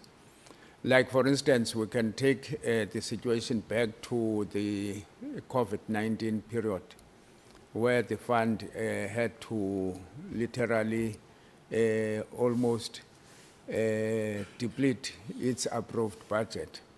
And I don't want to go to the history, but we know very well that it took some time, around about 3 months or so, to recover in order to set again its programs.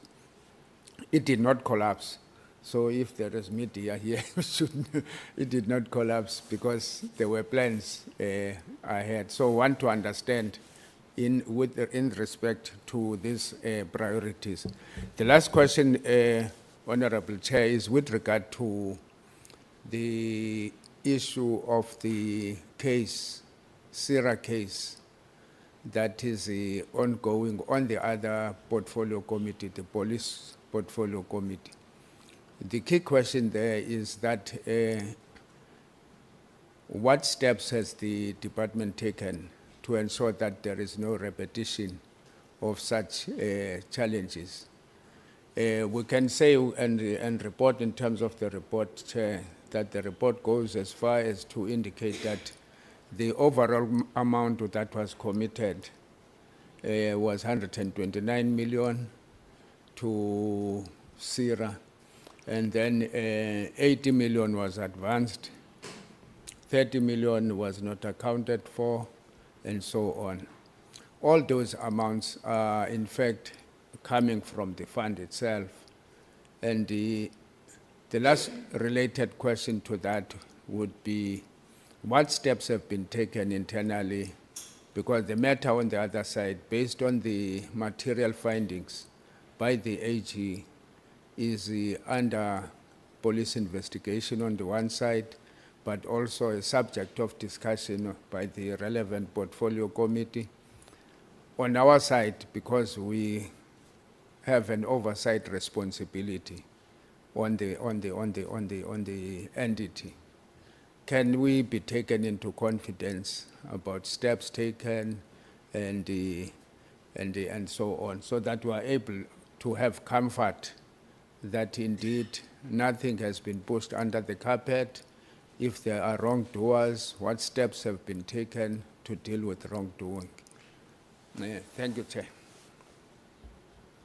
Thank you, Honorable Mansele.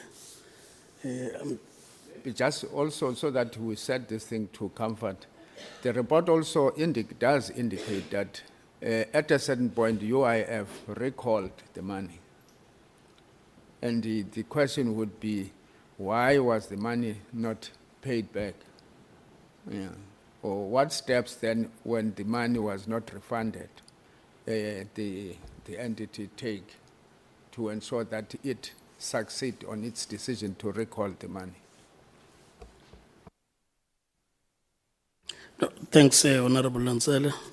I think as we get the response, Deputy Minister and the team, it's 17 to 1. So please, if we can get like precise answers, at least there are not many questions asked.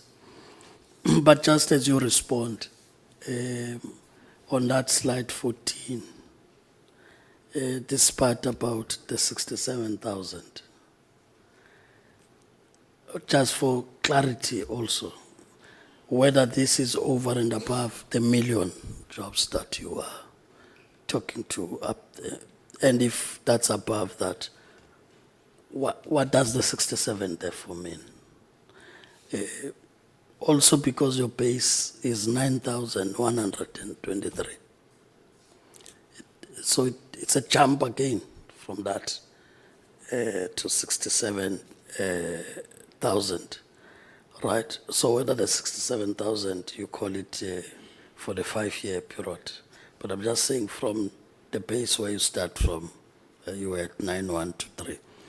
So it's just to emphasize the point raised by Honorable Lonsel on that number. And that on the SMME is whether, again, this is different from entrepreneurial program in the LAP vis-a-vis what you do with the PIC, so that we also can measure this properly in line with that collaboration issue we talked about. I'm sure, Deputy Minister, you would also get us to understand this part better, because I didn't hear it coming out properly, like compensation fund would have done when it talked to audit action plans. That if you are saying you're moving from 85 on implementation of audit action plans to 95, right? Even if it's 90, that increase, okay? It starts from a point what that 85 means now, because the end of the financial year is gone and past. And in here, you have been doing a measurement of how you are performing against the audit action plans. So that then we know it's realistic. It's not just the numbers that we get given, especially when they are in percentage terms. There's always that problem. And I think you will see the same there, the issue about people with disabilities. If you get to that slide, you will see that when you put your vulnerable groups, your focus is women and youth. And there's no mention of people with disabilities. Yet we have an entity, and I'll drill this all the time. You have an entity called SEE, which is within the portfolio, such that if you are unable to do this on your own, at least on your behalf, they should be able to do so. In that way, you are putting a financial injection into the entity for it to also turn around the situation. So maybe you will indicate if it's just an omission and that they are included. And if they are not, at least we need to get a report on what is your target with regard to people with disabilities and how you work with SEE, where they can also make a contribution in making you to realize those. Maybe the last point really again is on numbers, like I'm saying. This thing about the targets on service turnaround, we've raised it even in the other. I can tell you, Deputy Minister, like I said previously, I also have personally experienced this part. You get a feedback that for a month, this particular claim with a reference, let's say it's compensation fund or UIF, it's not done, then this is an escalation. We do it through the PLO, Mr. Wababa, because we're following the channels. On the 5th of June, next week is the 5th of July. So if you add from where it started, it's 60 days. But we put targets here, you know. But I'm saying that, yes, it will be understood once you say 90, this may fall in the 10%. But when it's escalation, it's different. It's because it has been brought now to the attention of also members who serve their constituencies. It can't be the same, because otherwise they also lose confidence in the system of oversight. That it doesn't matter. For as long as Nelspruit Labour Centre said, the systems are down. It can be 60 days. Even if you have proven that there were no systems down, it's just that people were not paid in the LAP, which you reported, are the ones who were blocking the office from work. But it can't be 60 days still, if this is in the system. And that's why we get to be worried every time we talk ICT, because that ICT is supposed to help us, at least on the turnaround time, to be quite efficient and effective thereof. So I'm saying as you respond briefly to that, if not, at least still give in writing. Over to you.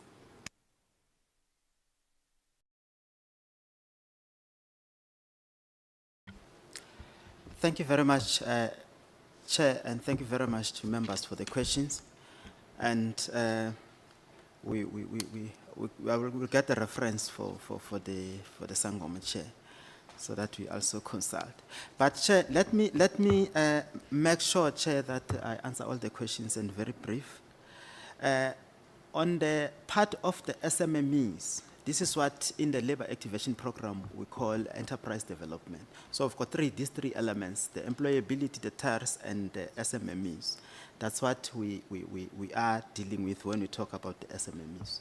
Of course, Chair, I must also make an indication that in building up SMMEs, we have partnered with SIDFA, for instance, the development cooperatives in provinces.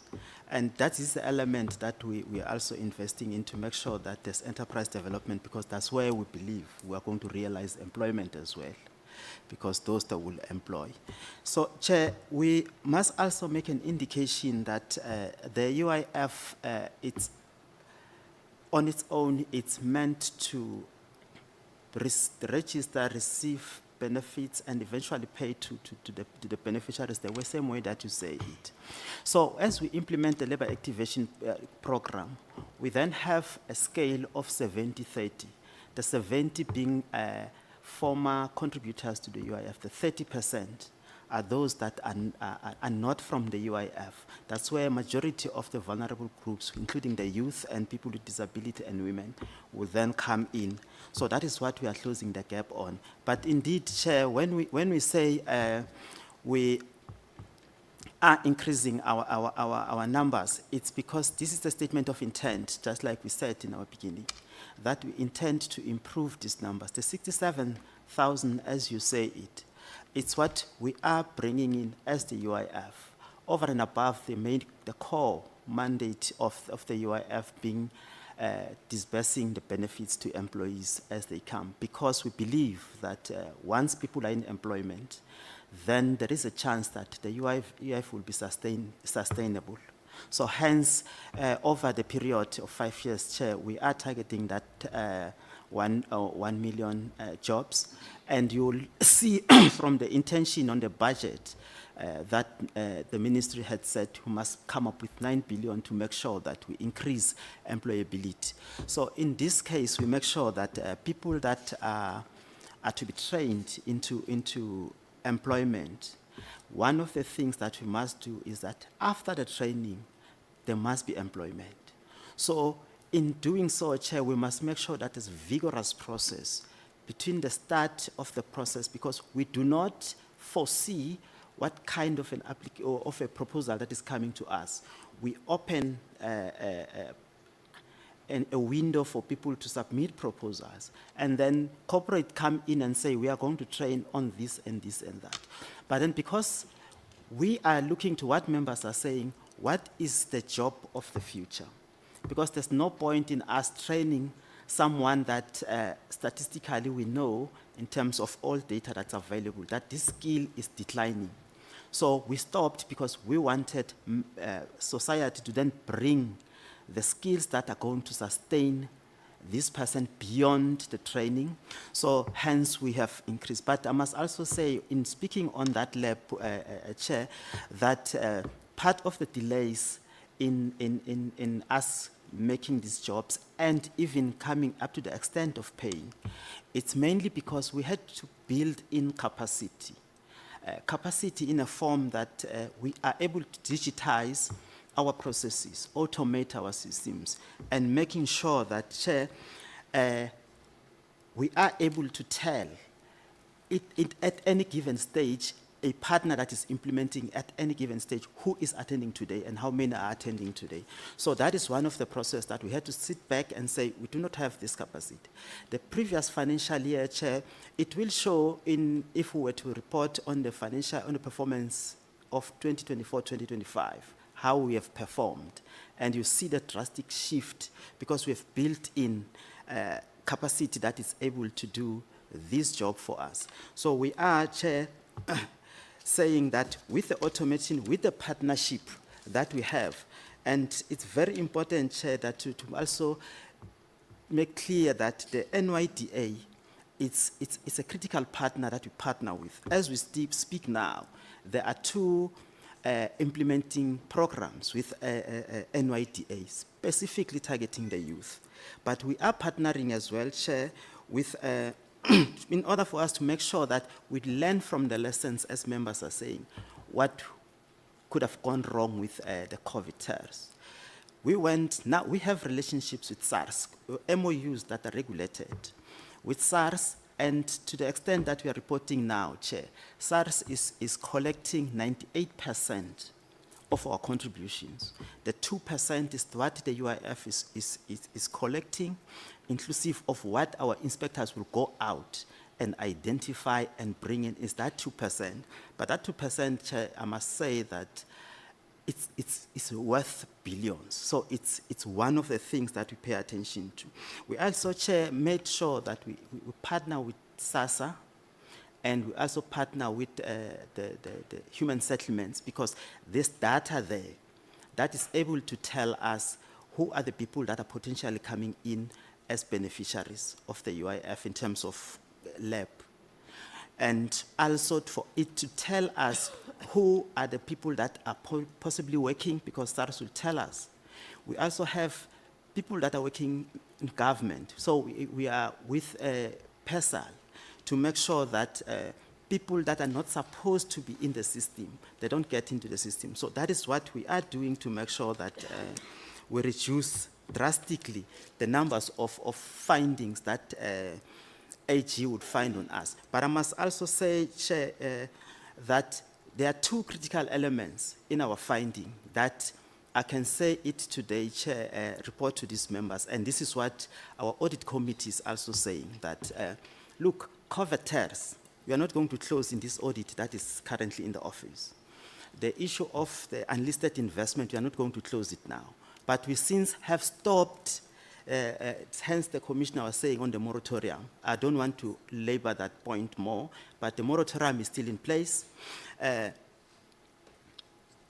reason we are not going to close on the COVID terror is because after we paid COVID terrors, we then, AG came in, Special Investigation Unit came in.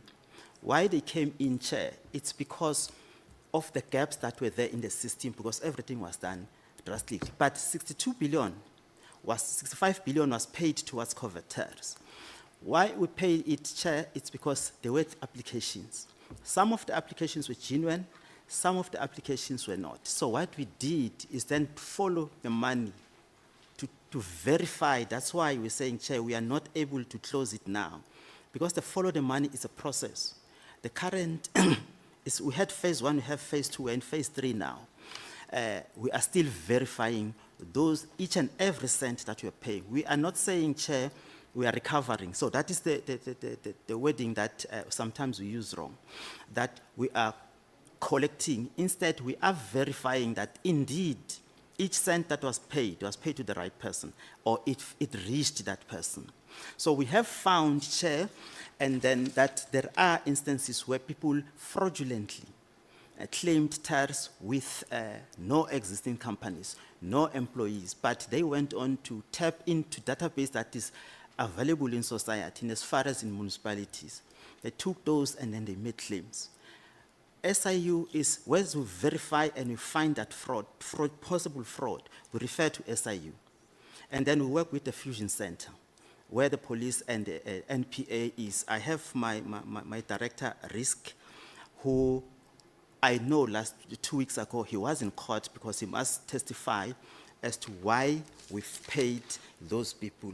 So the turnaround time, Chair, is very important for us. And this is what we were attempting to show in that slide 20. But what we cannot tell as the UIF, it's whether or not we are going to get a claim tomorrow. Because we cannot foresee that an employee is going to lose a job. Hence, when you look at our target 2025-2026, we speak of percentage and number of days that we intend we commit to finalize this application as a statement of intent. We are moving, Chair, because when we look at the previous financial year, that the claims that we had is the number that reflects them. So as we report in the new financial year, we would be knowing, because we can have the statistics that is telling us where are the pressure points, that where potentially jobs are going to be lost. But because of the intervention of TARS, that's where we plow in money to make sure that people do not lose jobs while the business is being turned around. So that is one of the critical elements that we're working on to make sure, Chair, that we do not miss that point. I must also say, Chair, that we appreciate the question on SIRA. I must also indicate I didn't foresee it coming. And I knew that we have sufficient information in the office that will allow us to be able to provide a written response to the committees. But in the meantime, Chair, I must say that indeed 129 was contracted with PSIRA. And I must also confirm that an advance payment of 30 million was made.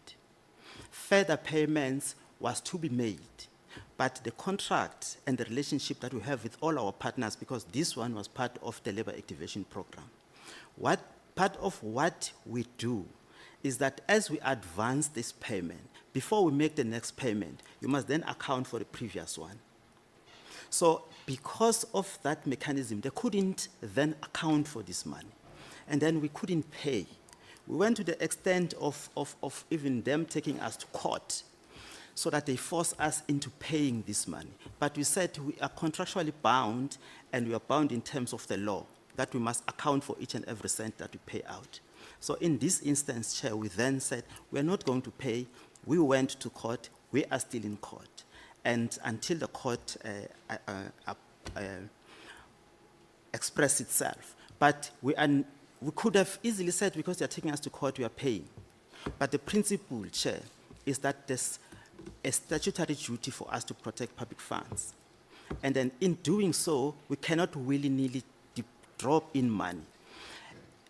It can even be, if it was a 30 rand that we've paid to them and we need to recover it, and the cost of us going to defend that they must comply with the requirements, it's 40 rand. We will rather go to up to the 40 rand, Chair, in order for us to protect the principle. Because the labor activation program is a very important initiative of government to bring people into employment. So if we do not tighten our grip in making sure that people are indeed protected. But over and above that, Chair, we must also own up to the difficulties that our people are facing out there in terms of the lapse, in terms of the turnaround time. And Chair, we have automated our systems. In automating our systems, Chair, we have made sure that because of that process, we don't want people to come to our offices. Because when they come to our offices, it's when we have the queues, and queues should not be there in the first place. We also provided new, we've got a UI app where people they can log in with the UIF and verify and find their claims. That's part of what we do. We've got free Wi-Fi in our offices. We've got a SSD. That is part of what we use to make sure that we improve on our services. But I can also say, between April and now, the number of claims that we have received with the new system, where here and there we still have glitches. We have 395 claims that we receive, and the value of those is 500 million.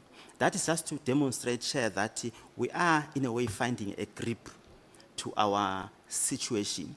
The digitization of the UIF is a very important milestone for us, and we are looking forward, Chair, to gain every support we can get. But, Chair, one of the critical elements that makes people to be away, it's data management and records management. We've since digitized our records. We are in the process of finalizing other provinces that we are still digitizing so that records will be in our process. So, Chair, with that, I will wish to pause, Chair, with the recommendation, Mr. Slep, that Honorable Slep, that I also get a recommendation to the Sango. Thank you very much.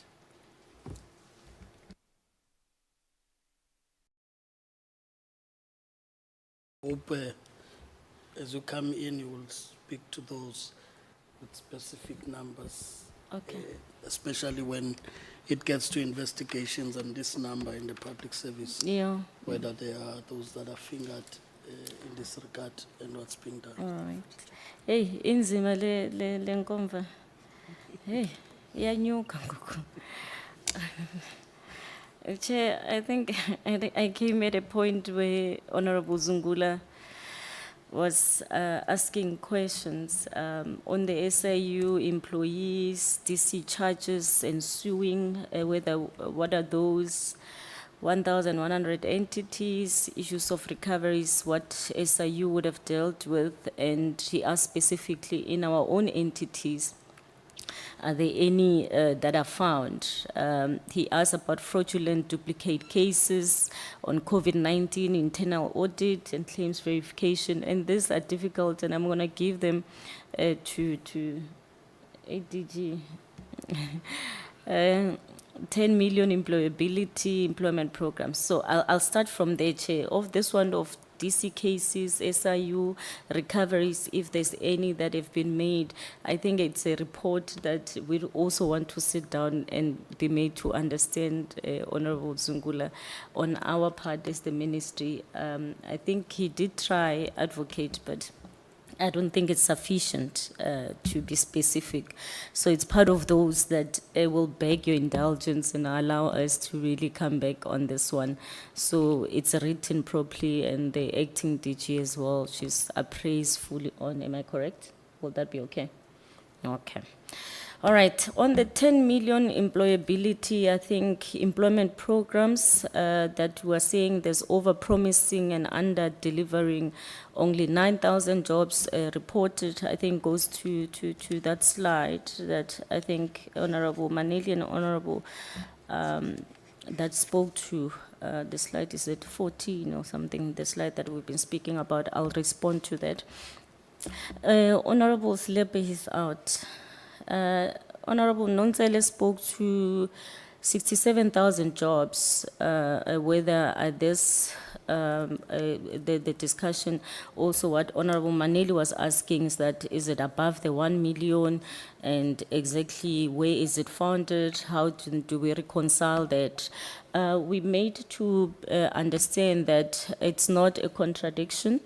The 1 million reference to, it's to skills development, Honorable Chair. It's reference to skills development and training that is meant to increase chances of employability. So that's 67,000 are definite jobs to create, am I correct? So there's no contradiction there on that one. I feel, and I'm looking at it, Honorable Chair, who must admit, I think it's badly written and accounted for. Unlike where the CF, it was very clear. That's why it's causing the confusion. And you will follow me as I try to speak to this 1 million, in fact, the 2 million that we spoke about. Our strat plan as well makes that reference, including our APP. The 5-year target, the creation of the 2 million jobs, additional 1 million jobs through the UIF. And you also appreciate that we had the 140 for this annual year on the teacher assistance project, Chairperson, that we also injected in there, and in that project already we made available 4 billion. And this is where the point I also wanted Honorable Selepe when he says that we're not doing anything, we're just punching numbers, so that we can prove to you how much money that we're making available. However, it's not a situation where employment and labor would be able to speak to the issue of unemployment in its totality, because there are many different departments and we are intervening in many other aspects. As much as we need to ensure employability, entrepreneurship, including issues of job losses, Chairperson, that every time keeps on crippling in and department needs to intervene. The issue of, I think, on the seeker, you've spoken to those, but I still feel that the unfounded cases, we need to speak on the issue. As much as, yes, we were advised that this are still in court, they are in court on the issue. You will recall, Honorable Nonzela, that this is 2019, as we are hearing at projects that really went wrong. But for me, if you ask me, the issue here is that you have a situation where this number of training, and I appreciate what the chair said, that there's too much training that is happening. Institutions are just training and training. At the end of the day, there's a serious elephant in the room that is called securing and jobs, decent jobs for our people, as much as we're skilling. But then it goes back to the job market. If the market is open, and how much it becomes open for them to be able to absorb, because the issue will be the absorption that happens. So we are also keen to hear, and we feel that definitely this employment and labor as well should take keen interest on the matter, because you are responsible when it comes to the issue of employment. But when it comes to UIF, that reports under yourself. So those are the steps that have been taken. It's police investigation. I think I've answered Honorable Maneli on the issue of 67,000, but the baseline around it's the 9,123. I made to understand is for 5 years period. But there's a point that you raised, you're saying on the slide under vulnerable groups, women and youth, we don't speak about persons with disability. And you are correct on that issue of persons with disability. I would want them to correct it because CF was very clear how many they're going to create on issues of bed, including ex-miners that got injured during the mining periods, those ones that were found to be disabled. There's a particular focus around that for them to intake. I don't recall the numbers that they did say. We have the C chairperson, and this C is seated here, and maybe it's a plea that I'll make to our portfolio committee to say you could help us by having a joint meeting, a bit with social development, Ministry of Women, Youth, persons with disability, Treasury, including basic education, because as much as we want to deal with the issue of 2% that the country, including national government, is not, it's failing, let me say that word, to employ and get to the 3%, and we want to get to 7% in 2030. We're not looking good around it. We have seen that manufacturers products still, you know it, textile, that we can do all this furniture that way we are seated, but they're not being given job. From 3,000 they used to have in many years, now we have only 1,018 persons that are employed. However, they are not having the jobs, so they are being made to be reskilled again. We speaks about also the purpose that we're talking about, but we have an opportunity through government to support each other, public-to-public partnerships, some sort, so that these numbers we can push, because we've got factories 13 around across the country, but we're not making use of it, good infrastructure. So we are ready to accept the jobs and be able to push this issue of persons with disability. So they are accounted for as well around that.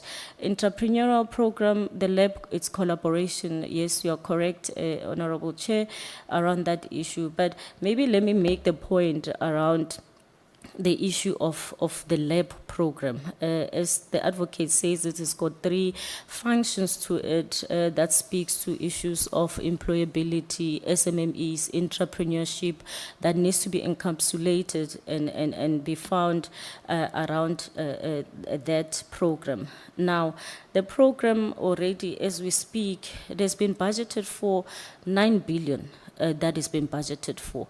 And annually be made 2.4 billion available for that project. And the project was envisaged to have to employ, it's how many, Jackie? Check for me there. It's how many? The lab? 240. 240 annually that we are meant to be having. And project now it's coming with its own challenges that we've reported over time that they are having. I wanted to speak to the slide where I'm accounting on the numbers, because we need to account for this 1 million that we promised and being 2 million, so that we can make it practical for honorable members to see that indeed we are making a progress. Now I don't see my own notes. Yeah, and the children that here new notes. All right. As you wind up. Yeah, as a wind up, Chair. Yes, I'm told that we need to the leave. UIF is unable to help anyone of us with any lunch because we don't have UIF. So I don't want places to be closed All right. before members are able to have that. So if you can thank you so wind much. up a bit, yes. Thank you so much, Chair. As I said, PSA is like we said, for issue of preventing of job losses has made available as well 165 million Honorable Zugula for the issue of SMMEs, and this is a project that must launch by before November, I'm told. 156 business turnaround, basically that's the target to prevent that job losses. And I'll give you a practical example to answer what Honorable Slepo was saying about we're not doing anything, we're just doing numbers. No, post office as it is, it was saved by this UIF, over 596 employees, it's 5,000 over 6 months. And we had Metal colleagues that we should not forget that already we made available 416 billion for 2068, am I correct? Million. Oh, so no, yeah, it's a lot of money. For 2068, that part. There's a teacher assistance project we made available. Is it 4 billion? 4 billion total, 2 billion this year. 4 billion, 2 billion this year that we that we made available. It's us that are creating through the same UIF that is reporting today, Chairperson. As I said, CF also have with persons with disabilities as well. So all our entities are expected definitely to contribute to this issue. I think I've spoken to that education and teacher assistance project. I was just trying to illustrate and show that Honorable Silepe, when he says that we're not doing anything, we're not interested on it, is not true. Maybe the last point will be to say we are concerned and will forever be concerned around the lab program. It is a good program. It must still ensue because it will guarantee us and get us to the millions that we are trying to push back unemployment. I was in Mosebule just on Monday, Chair, and we did a live recruitment. We took about 370 young people, not young people, until 45 years old. Because remember, we spoke about the concern about employing only younger people, while the skills training, including the learnerships, are different. So immediately they were matched by ESSA system, by them being there. So it is practical, and the beneficiaries were there. We had Bontlekibutu, we had NYDA and so forth, and pledging. And this week on Friday we're in Soweto, and we are meant to take live recruitment of over 1,005. So it's no longer that issue that you're going to give an appointment letter and the next thing people don't get. No, it's live recruitment matched with beneficiaries with a system that UIF immediately will be able to capture and ensure the issue of payments, Chairperson. You mentioned that there are queries that come to you, and it's not for the first time. And Acting DG, please, in your office, there's a person that deals with Parliament. We need, when they give us from a secretary of the chair, there must be, within a week, we keep on taking that and we write and we give responses where there are issues. Because advocate every day is inundated about payments of UIF, such that is taking away from the broader, bigger work of UIF. So there needs to be that type of a system. As I said, behind me, we do have the oversight on the UIF, the chairperson of the LAB program. Where is he sitting? There he is. And his job is to do the oversight, monitor that these projects are happening, and the payment issue. All we said at the ministry, they must look at a system of digitization, where in an invoice, immediately you issue this, an invoice when it comes, the system must just flash and it's able to make payment. So you don't have situation we end up doing corruption and so forth and so on. This one is paid, it's nilly-willy, it shouldn't be. So it is a system, Chair, that we've employed them to look at. Thank you so much, truly appreciate it. DG, that's DG, that last point on employees. Maybe as a disclaimer, so that it's not a disclaimer necessarily, because she's accounting on these numbers and 1 million. It's in the accounting office. I took from her. You saw, I asked her, she told me the numbers. She can just reiterate that is correct as an accounting office. No, we are specific on what you need to answer. It's in relation to a specific question on the investigations, the disciplinary matters. The TM said on that one, she's deferring to yourself. So if you are not ready with those answers, because you still need to take them through, at least want it confirmed by you, so that we ask for the feedback in writing. Yeah, so we are giving it to you so that we don't put the TM on the firing line when you're supposed to account for administrative action. I will do so, Chairperson. I will submit in writing. Is to do that before we get to the budget review. And as I said, members are asking these questions deliberately because it's also about preparation. But we also don't want to be just given answers that we can't really make sense of them because they've not been looked at thoroughly. So please ensure that that happens.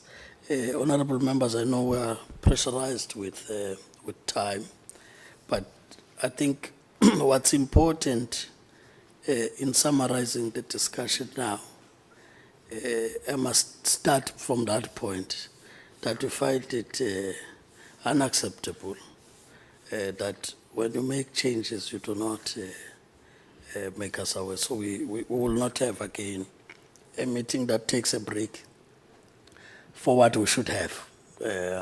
So take that back. I think it helps in the preparations next time. However, we do take note that the report does give us reasons to make the assessment of the work that's happening. Of course, with what we'll get in writing, it's all the outstanding ones, and this includes from where one's sitting, this part about the audit action plans. That when you set these targets and you said in 2024, 2025, this is what you'll do in percentage terms. What have you done? Because that financial year has come to an end. So that then when you are saying this is what you are putting up as an increased percentage, it must be on the basis that your actuals are showing that you have been able to implement that 85. And that's why you're pushing it up. But when that report is not there, we don't know what you do.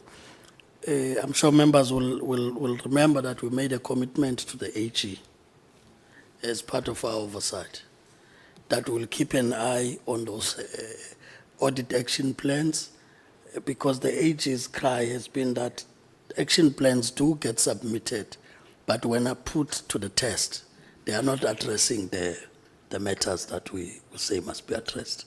So we have to be sure that that's the case. So I'm emphasizing that there are a number of those outstanding matters there. But I think the part about the jobs, in line with the discussion we had on whether this, the stats and anything else, that the focus must be on this job creation. Now I'm sure, Honorable Maetsu, you hear the difference, right? The 1 million is something else that relates to the skills development and the placement thereof in the LAP program. The 67,000 is permanent employment using the UIF still, right? I think we'll have to get, Deputy Minister, again, some detail. Where is that 67,000 going into? Is it labor centers? Is it, and which areas in any way, so that we know where service delivery improvements are going to be. If you are to put up adverts, we know that you are taking about 9,000 and so on people per annum. That's a lot of numbers. We need to know about them, and when are they going to be put out there, so that we also encourage constituencies to also take the opportunity. We have a lot of people that may have qualified, again, through our interventions as government, that they've been able to get that education. And they may be sitting home and have an opportunity to get this. So that indeed we put to test that it's not just the punching of numbers, but these numbers can be felt from a point of warm bodies that get through. And I'm emphasizing those warm bodies includes people with disabilities, which are left in terms of what is put before us.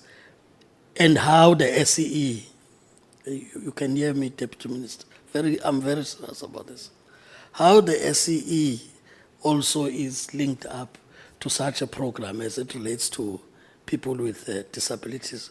Just by looking at these numbers, and the SEE was looking at increasing about 1,000 or so if they were to get contracts. I already see, Honorable Nonzel, that we could have actually got, at least as it gets to paying their salaries, such that the contracts, as you will get them, help to change the balance sheet of the entity. So we need to really think, I think for me, along those lines. So as you are going to give us this feedback, the same applies with this thing of the SMMEs. It doesn't help us much when you stop at the moratorium has been put, right? The mere fact that they are in the plan means that you'll have to spend towards that budget item. So we really need then those measures in place that you do not kill a good initiative of an inclusive economy because our systems are such that there are loopholes that make things not to happen. You know, so an administrative process is used to stifle a bigger developmental agenda of bringing people into the economy. So I'm just saying the moratorium is not enough to give it as a way of looking at it, because it means doing nothing. Then come the end of the financial year, no, we could not spend because we placed a moratorium. But you've put every effort to say you have budgets that relates to this part. So I just thought I should really emphasize those points with closing on the LAP in particular, which is the point you raised, Deputy Minister, in your input. Indeed, we are really interested as the committee that learning from what you've done thus far with the challenges that are there, what are the measures in place from a monitoring and evaluation that you put such that this is not one of those, again, noble ideas that we have as a contribution that the department can make. But in fact, we are throwing the resources out, but we cannot see the impact that gets made because we have no systems in place to ensure that we monitor at all times. I think the typical example we've now been given is what Honorable Nonsele has just raised. So much money advanced and all that. It's discussed elsewhere, but not us discussing it. We're oversighting an entity that made those disbursements. So I think it's about that part. For me, I will not then be worried, Honorable Zungula, if the numbers have moved from so many hundreds and millions to 9 billion, for as long there are systems in place to make sure that the money is not used for something else, but it delivers on the main project, which is that of creating the jobs that are needed, the skills that respond to the economy. I think for me that's important. The SMMEs that get to participate. And sometimes you take that area of entrepreneurial in this matter to be a low issue, when it is very important in changing property relations in the country. Right? Yes, employment is one thing, but who owns what defines whether we're making progress in changing the way society looks. So with that having said, honorable members and the team, we want to thank you, and we think we have concluded on these items.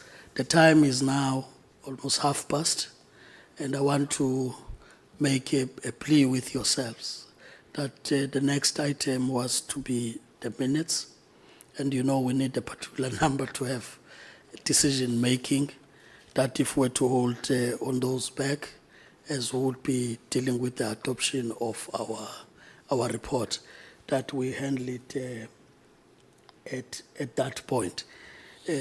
Honorable Nonsele, before I get to the announcement with regard to changes No, in the Chair. meeting we're going to have, let me then give you, I see your hand. No, Chair, just one point on that report advocate has made, that can it be formally submitted to the committee?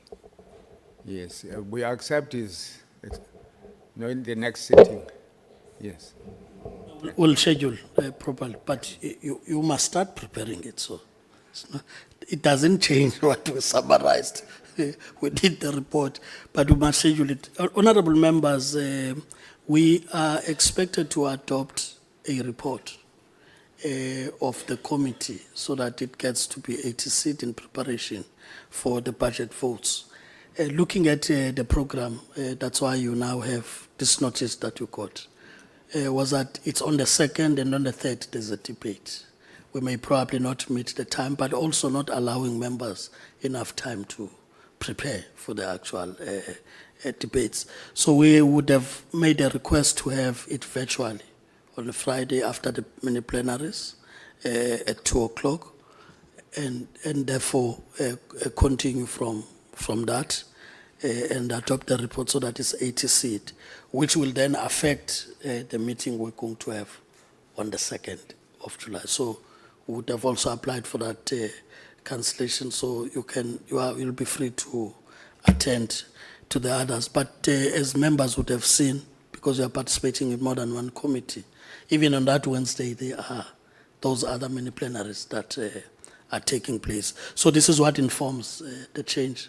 We know it may inconvenience a bit in terms of how you've planned based on the earlier program that has been given, but we thought it's important that we emphasize this point. The last point, it's really that, which is also important for the department, is that the legal services of Parliament has pointed us to a lacuna in the Basic Conditions of Employment Act, which they want to brief the committee on because it has implications for our oversight work and where we think there should be changes to be quite clearer on those matters. We'll do that. So I'm avoiding presenting it now, but the documentation will also be circulated if members have not yet received that. But we are pushing it to the 9th based on availability of the legal services. Now we're raising this because it will be together with an item that was planned on the 9th, that when the department comes, at least there should be also a person from the legal and the policy side of things from the department, well prepared to at least engage on those clarities. But at the end, it's meant for the committee members to apply their minds on that.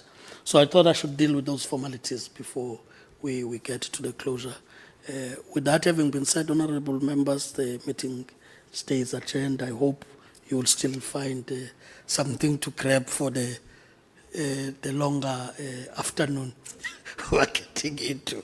Thanks. Meeting stays adjourned.